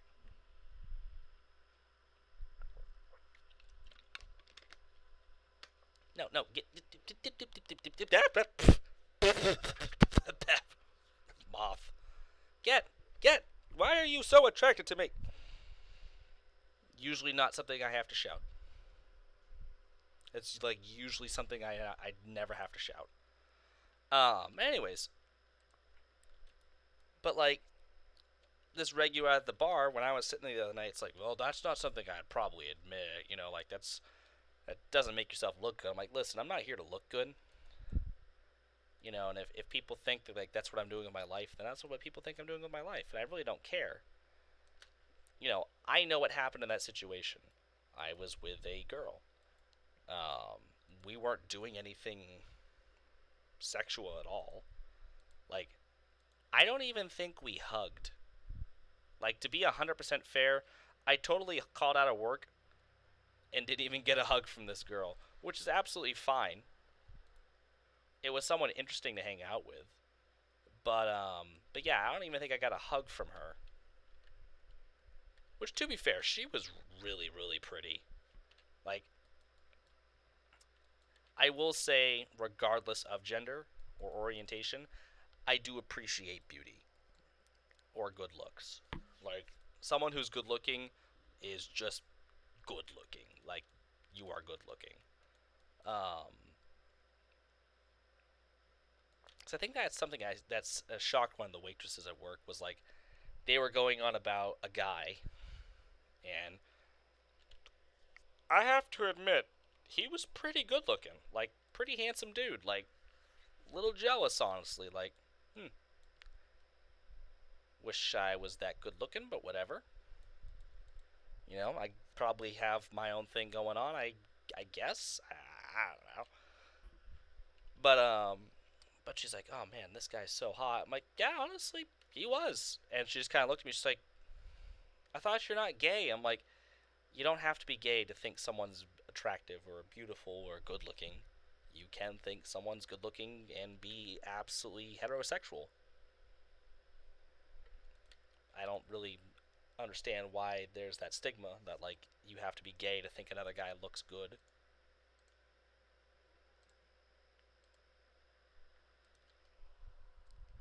But anyways, but yeah, it just that was something that kind of caught me this weekend. I'm like, like I said, I get kind of annoyed with certain things. I try not to let it bother me too much, but it's like, so what if I admit to a story to kind of beef it up a little bit, to play into it, to make it a little funnier for, um, like I was saying something, uh, or Skip had mentioned, he's like, oh yeah, you must have got pretty jealous when when she whipped out hers and it was bigger than yours. I'm like, oh yeah, it's there's mine, and I put up my pinky finger, and then I said, there was hers, and I like threw my whole arm onto the bar, and the people there got a pretty good laugh. Tips all around. But that's the thing, is like you have to think about. I'm in an industry where we rely heavily off of tips. People entertained by funny story, generally they're going to stick around longer to hear more. They're probably going to finish their beer, want another one. They're going to spend more money, get more drunk, leave a bigger tip. That's kind of how that works.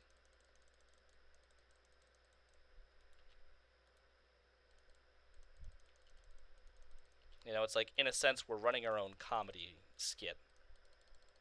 Skipper is. I kind of refer to Skipper sometimes as the ringleader, like he's running his own show. Like, it is the Skipper show when I clock in at night. He is there purely to entertain, to serve drinks, and whatever. That's just how that works. Um, but I will say, like, when I go home at night, oh, I need to decompress.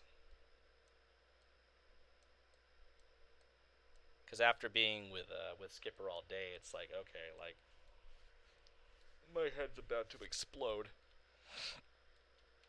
And don't get me wrong, like, I love the guy to pieces. Like, he is a good fellow. He is like a granddad in a lot of ways. But I also just need like the time to not be around him and just kind of be in my own.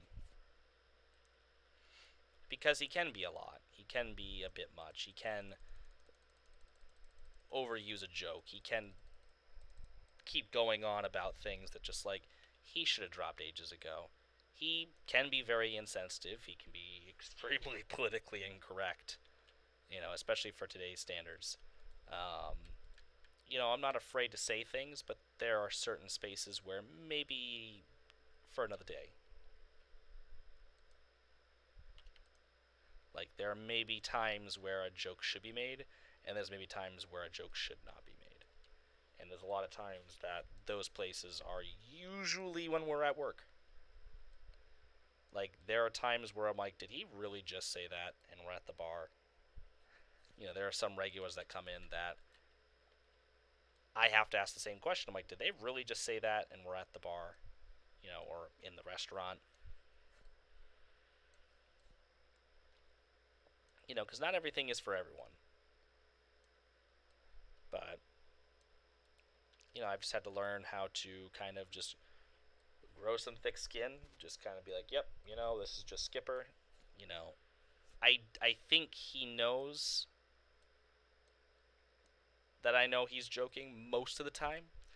I've definitely given it to him. He's not the politest person, especially when, like, I'm busy at work, or like his space is his space, so stay out of his space. But unfortunately, like, I gotta go through his space to get to my job, or complete my task. He's not the most attentful bartender. particularly to his patrons every now and again. But he's still Skipper.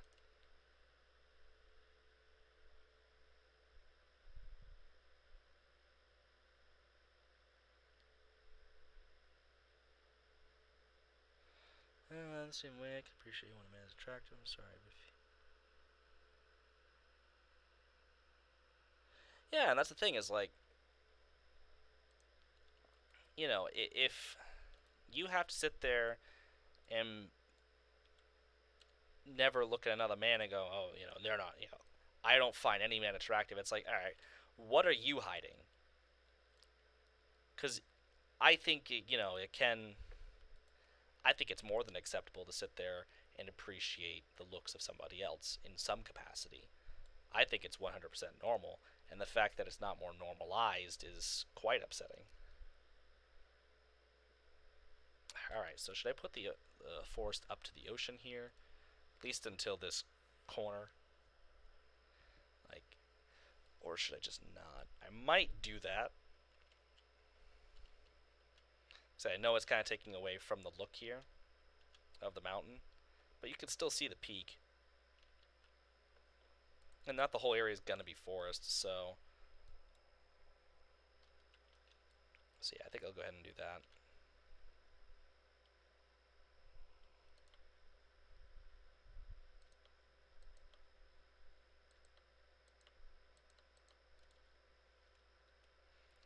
Um,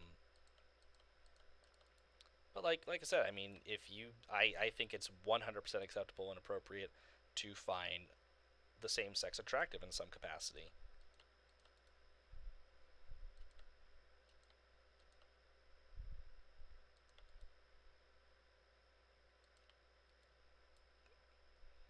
That's just that. Like, I don't think there's anything wrong with that. But yeah, I've never particularly understood like a lot of men who come off as that like ultra masculine, never looked at a guy, never will look at a guy, stuff like that. Like, okay, like, cool. Uh, Understand like you like women, cool. Like, I get that, but you can't sit there and say that there's no way that you don't find like you can't appreciate the fact that someone is attractive. There's no way you can't sit there and appreciate someone's attractive. Like, I'll even take a step further, or take a step into like something else for a second. So I'm not particularly attracted to plus size women. Like, I am very skinny myself. So generally speaking, I'm much more attracted to people my size. Height is something that I also am a little more attracted to. That should not come as a shock to anyone. Like, I'm generally attracted to girls taller than myself. Do I do well with people taller than myself? Or girls taller than myself? No. Do I do well with women? No. I don't do well with anyone. Like, I am just socially awkward. Especially around women. But anyways, so like, I'm just not particularly attracted to plus size women. I'm just not. That's also something that sparks a lot of, controversy. I don't like plus size women. Well, it's not that I don't like them, I'm not attracted. Why are you meowing at me? Yeah, I'm right here. I know, it must be 4 a.m. It is 4:04. Exactly an hour after I freaked out looking at the damn time on my computer screen. Hi, Toby. Yes. Must be getting close to bedtime. Anyways, so. But though I am not particularly attracted to a woman a little bit larger than me in terms of dating, I can always appreciate the beauty. Like, there are many, many girls that I meet that are very, very attractive, but not for me. But I will admit all day, like, they're very beautiful. And hey, there's definitely someone out there that's going to be the one for them, but not me. But I'll never sit there and say they're ugly or something like that, or they don't have any look to them. No, they're very beautiful. I've met a lot of that are very, very beautiful. I just, again, I'm not a very big person. I really don't want to date someone who's larger than me in that aspect. Like, it sucks. I'm sorry, but that's just my preference. I also love when people say, like, well, you don't really hit it off well with women, so like maybe you shouldn't be that picky. No, like, I'm on this hill, I'm gonna die on this hill. Like, I'm not just gonna give up my preferences because I'm lonely, or like because I don't hit it off well with women. Like, these are my preferences. This is how I feel. I'm gonna stand by them, and that's that. If I find someone great, if I don't, well, that just wasn't in my cards. Again, it doesn't help that I'm very fucking awkward, but this is a forest, which is very nice. Yes.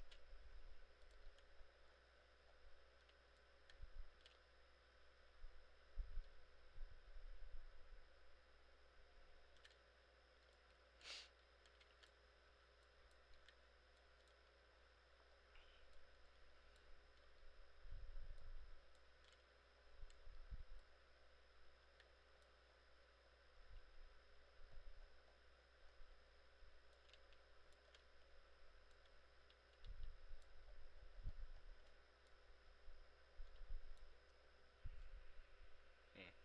Very, very nice.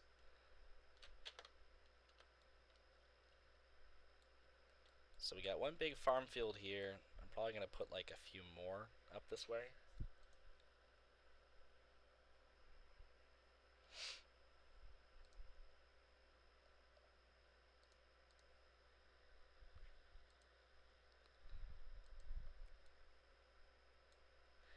But yeah, but like I said, that's just in terms of Skipper to get back on. It's like I said, it's I don't mind a lot of things. I don't pay attention to a good majority of things. Like I said, I'm usually the butt end of a lot of jokes, so I've kind of had to learn how to grow some thick skin. Otherwise, like, I'd be in a lot of trouble. Um,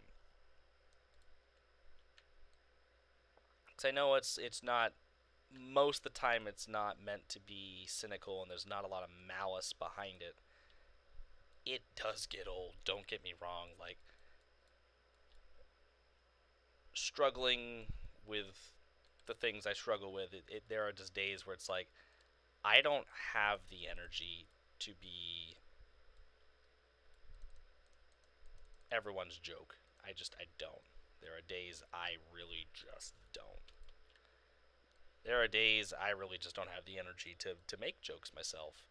So to be everyone's punchline, or to be a majority of the people that I'm around, the butt end of their jokes, it's like, yeah, there are days it's like I don't have it.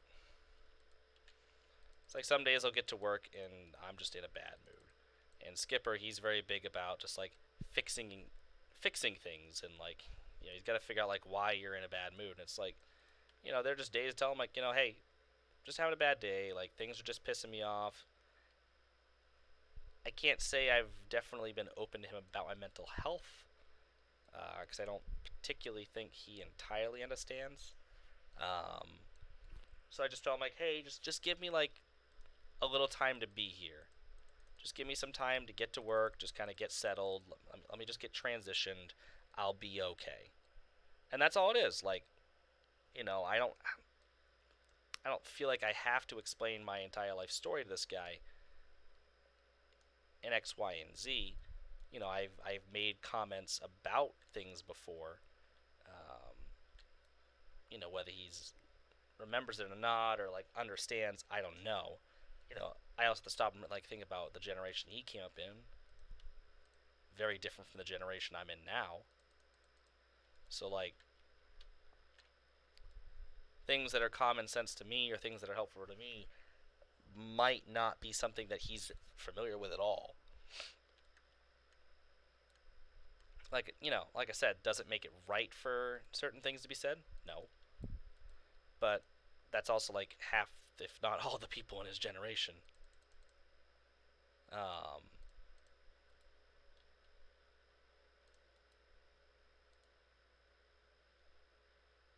so I just have to kind of just brush by some things and move along. That's also just how work works sometimes. Like you just kind of have to do, and then you get along. You get along.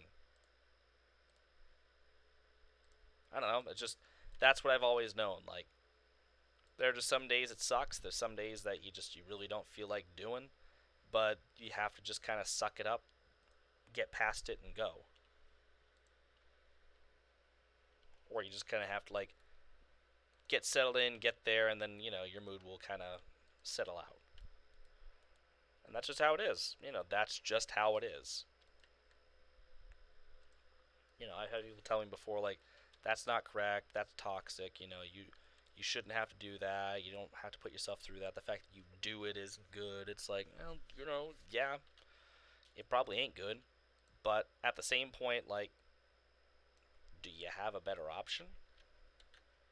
Do you have something else for me? Um, do you have any meaningful contributions to my solution? Because otherwise, like, I don't know what to tell you. Yeah, I think the town looks a little bit better with just a forest kind of looming in the background. I think it kind of takes away from the mountains a little bit over there. The hell was that, Toby? Yeah, he's getting antsy. He wants to go to bed.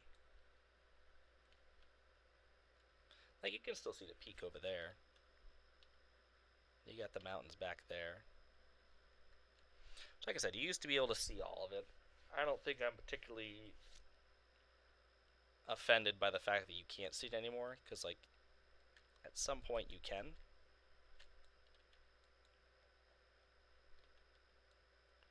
Yeah, like, over here, you can see the mountains just fine.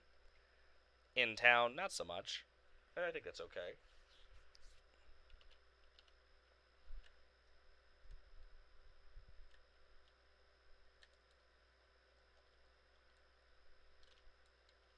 Like, I don't think it was gonna make or break anyone's day if they didn't have that view from ground level, because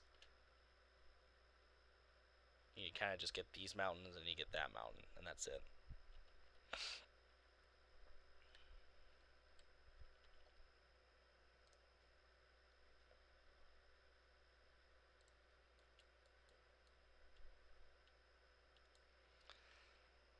All right, so yeah, this town, it's kind of looking a little better. Hasvik is kind of looking like something. It actually looks like there's a town here. Of course, I still have to like do more of the port and the detail work in the port, like fishing crates and lines and motors and trucks and things get moved around and whatnot, and forklifts and just stuff. There needs to be stuff. Reels of cable.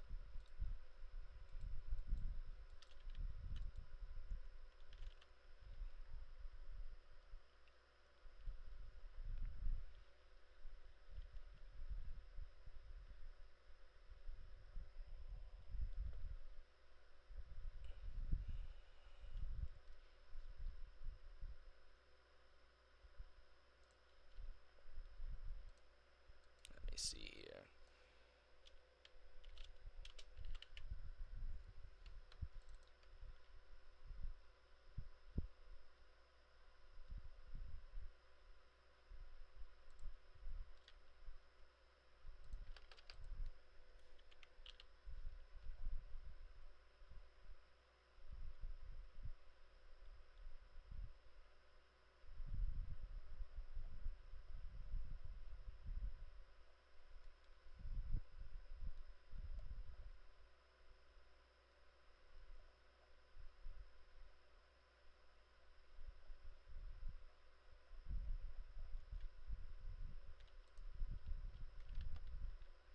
Trying to find a sign.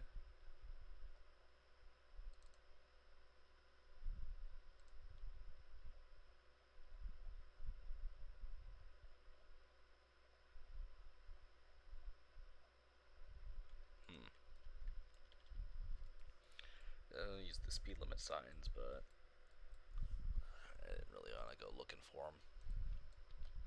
I really need to go in and like relabel these signs.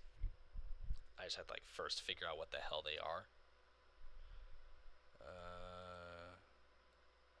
We got traffic signal. I'll come in one day and just signage this area.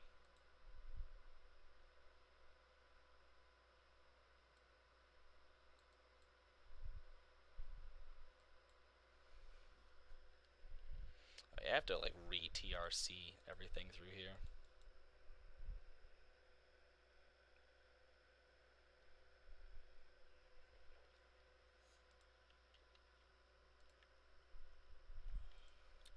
Oh, so I was looking at I was test driving one of these the F-45 recently. Nice train. Like, let me just say that real quick. Like, really nice locomotive. Struggled a little bit with a decent sized consist of passenger cars. So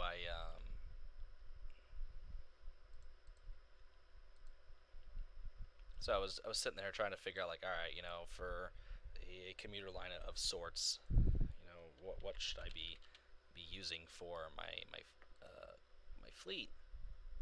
And I kind of came up with this.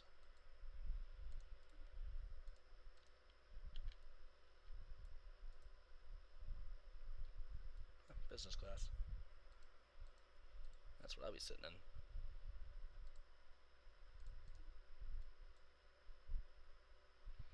Actually, I'm sorry. Let me.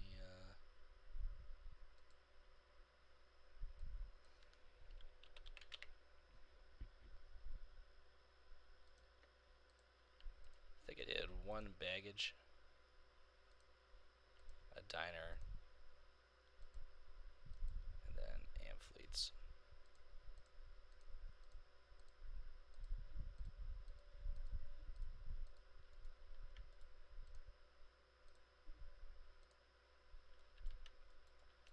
So for one of my long distance passenger lines of a company called ACE, or Alston Castine Express, I was thinking this for a consist, and the train did okay trying to hold its speed.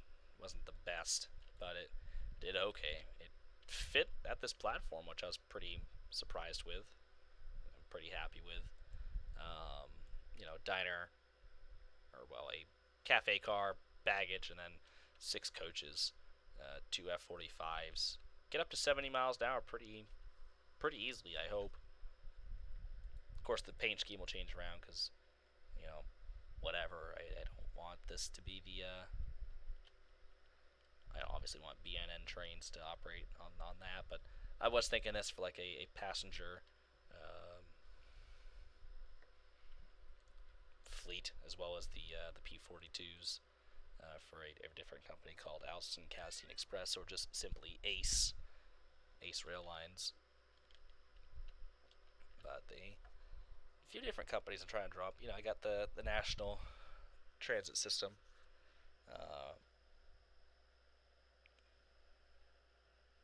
Or just the KNR, the Kaldvann National Railway. Hello, Toby.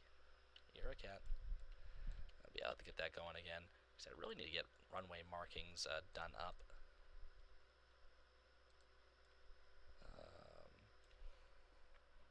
Chippa chippa chippa chippas. You're a cat.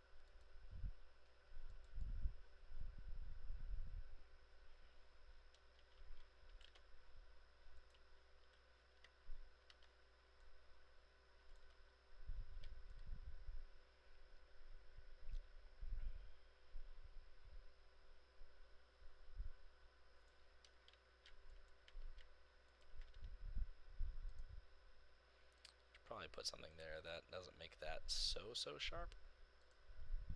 I'll do that later. I'm not gonna actually sit there now, but. And also, before I keep forgetting, through.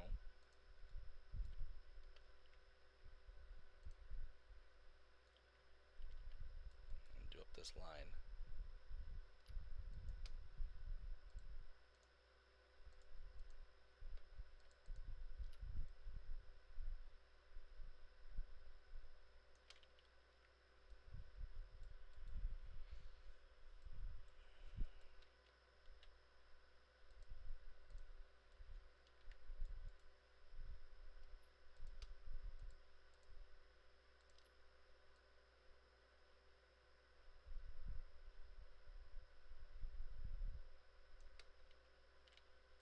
There's that. Good. I actually got the damn station done. It only took me forever. It only took me forever. What else can I do right now? Yeah, I'm running out of time. I really should be getting ready for bed. So much of that studying, too.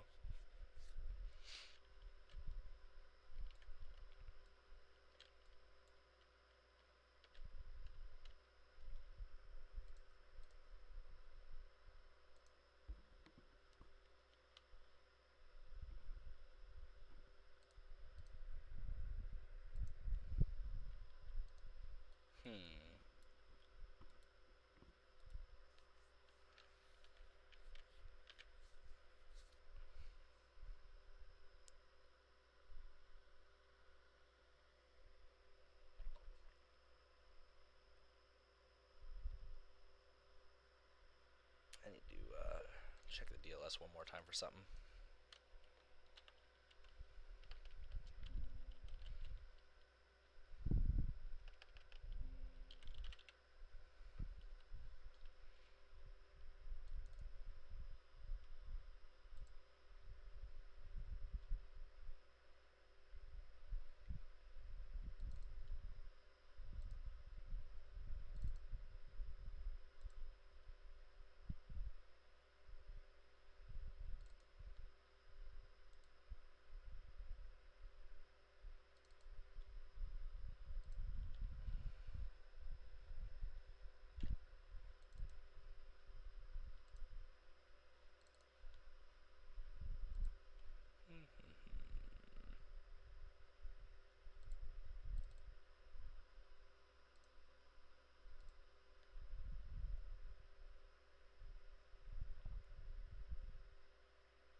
Let me see. Just checking for a couple of assets.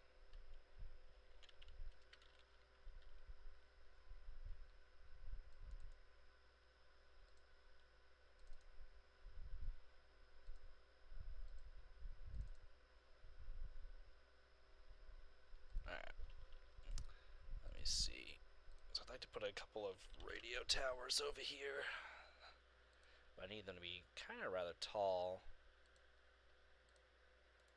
Let me see. Well, that is not very tall. Does that rotate? That does rotate. Why does that rotate?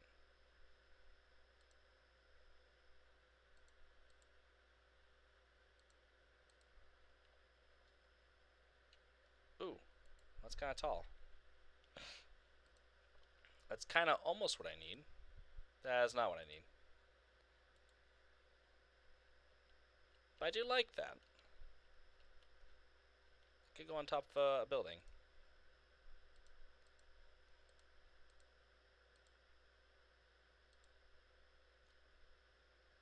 So I got a ham.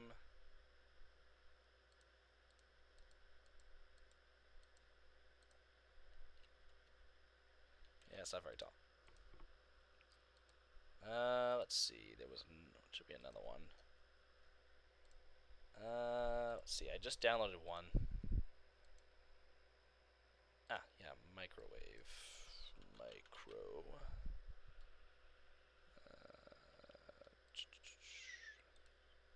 Nope. Hey, look, it's the exact same thing.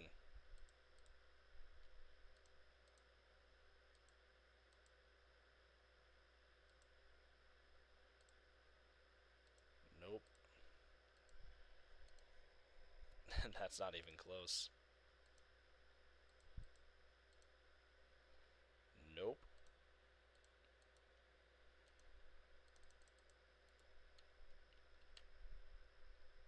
That's nice and tall. I wonder how tall it is.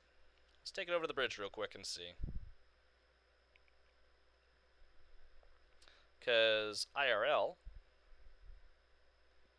there is actually two really huge. Wow, that's tall. Wow, that's really tall. Perfect. Actually, they probably could just done it from the bridge, I suppose.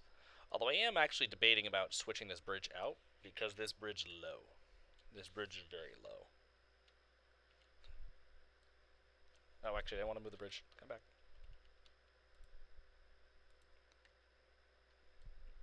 I am thinking about switching the bridge out because the bridge is low, and I don't particularly like that just because it kind of makes ship passage a little difficult.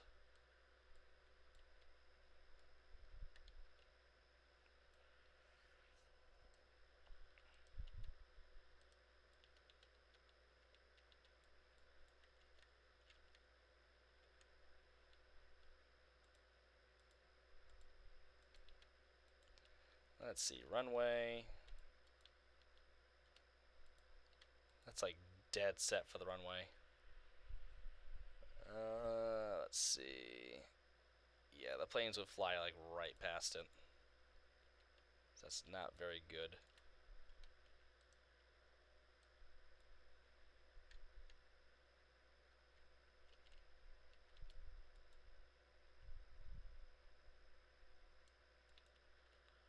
All I know is I need like really tall antenna somewhere over here.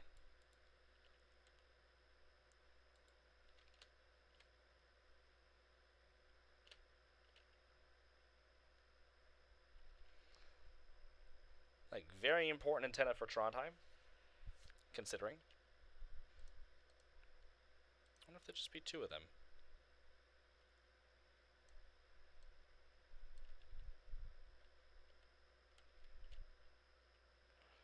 And I wonder.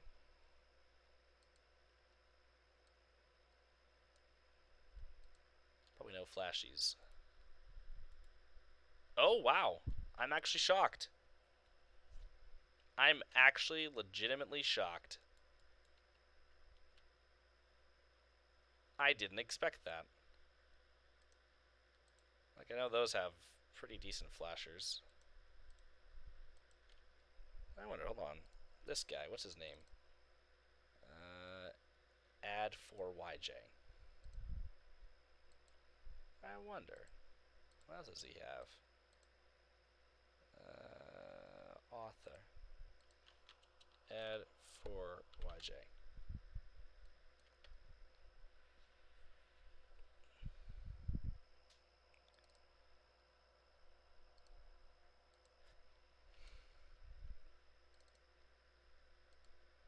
He's got some stuff, you know?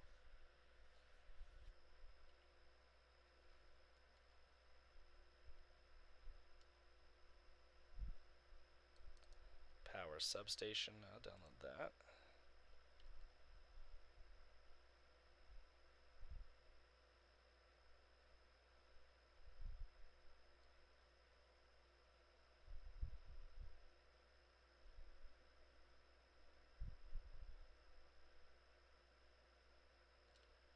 Okay, so he doesn't have a ton.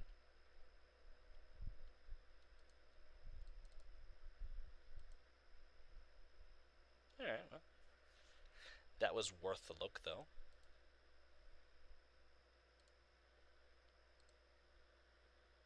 Hey, Sam.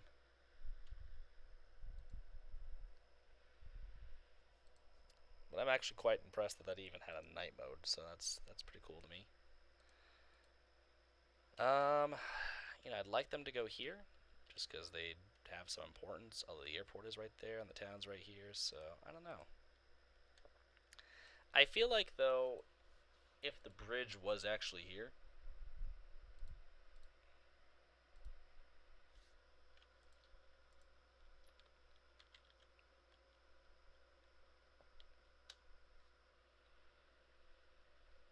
that this up here would probably serve as some sort of antenna itself.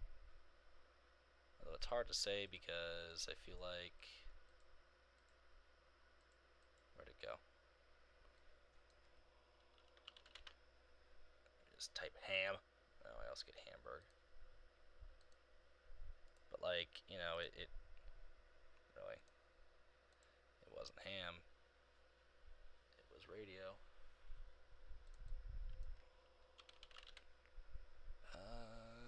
Which one was it? Ah, yeah.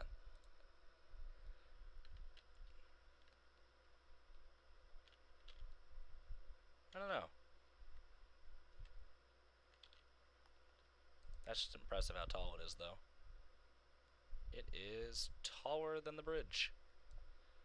Incredible. But still, the bridge isn't that much smaller. SKL radio tower. Wonder what he has. I have to go check now. Hold on. Let's see. SKL. Skelly Roz. Well, let me take a look.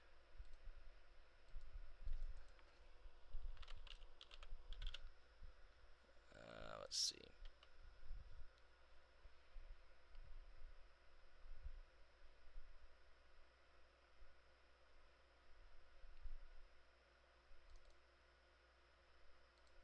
Ah, stuff in a language that I don't know.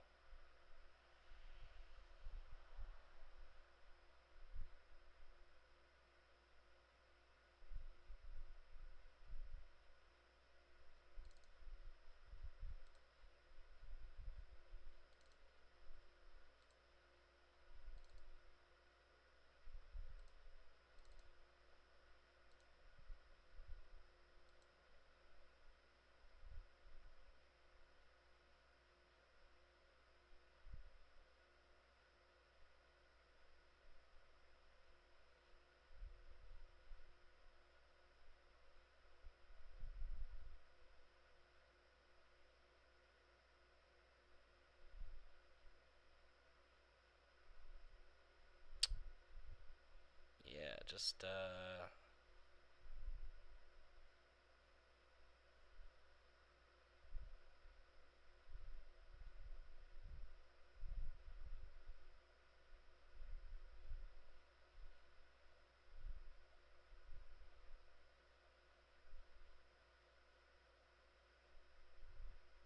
yeah, I'll have to come through that sometime. But I imagine the bridge here would serve as communications antennas. It's a large structure. So I imagine that would probably be able to do something. So I don't particularly see the need to have such a large um, radio tower.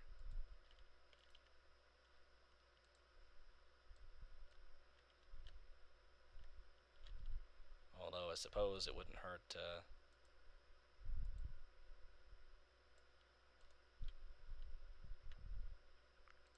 having a tower like that at the airport probably wouldn't be such a good idea.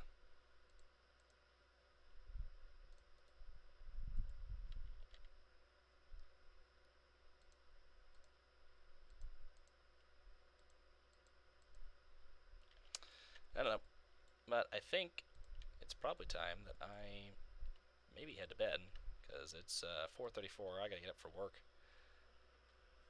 and all that jazz. So I think yeah, we'll probably just go ahead and end it here because I feel like I've done jack shit again, and I can probably agree with that I've done just about jack shit. So that's great. Another Evening well wasted.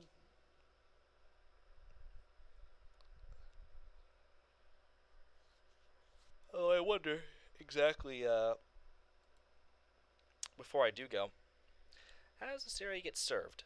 Who services it? Is this I'm Skip that would service this? Because, realistically speaking, the closest rail yard by the crow flies, well, actually, is about halfway between here. But the closest rail yard by proximity, by actual distance traveled, would be I'm Skip. Would I'm Skip service this? Which, funny enough, is a port. Or would Kaldvann National service this? Or does whoever the hell gets here first? I really don't know. Specific customer service specific things, I don't know exactly how that would work. Um, maybe the I'm Skip would service it because, again, they're the closest and maybe they're the ones that are contracted to come do it. I'm not entirely sure. Because I more see, like, Kaldvann National being a typical Class 1. Kind of like CSX. Don't really want to serve the little guy. Don't really want to come and do all the switching. But there's people who do that. I don't know. I mean, Kaldvann National will have its own, switchers.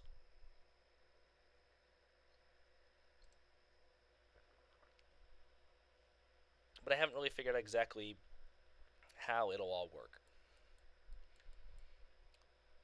I think that's an important question is how will it all work?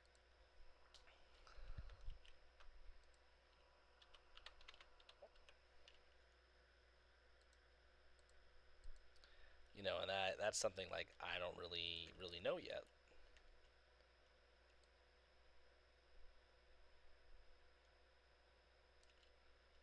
Is I'm rather unaware of how exactly will everything work here because I'm still actively trying just to kind of determine what is the best approach to things.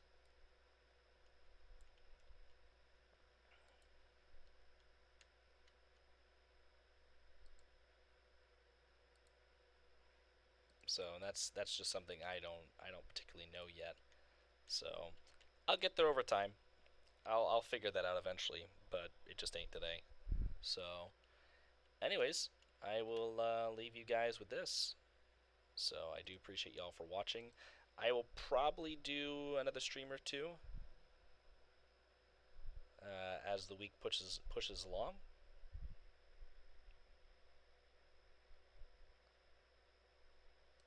Um, I don't know how many I will do. Probably one more. Probably like a solid one more. Just because I am leaving for New York this week and whatnot, and the day I come back is a work day. Um, so yeah. So I will probably be talking to you guys a bit later this week, and then after that next week. So until the next one, take care.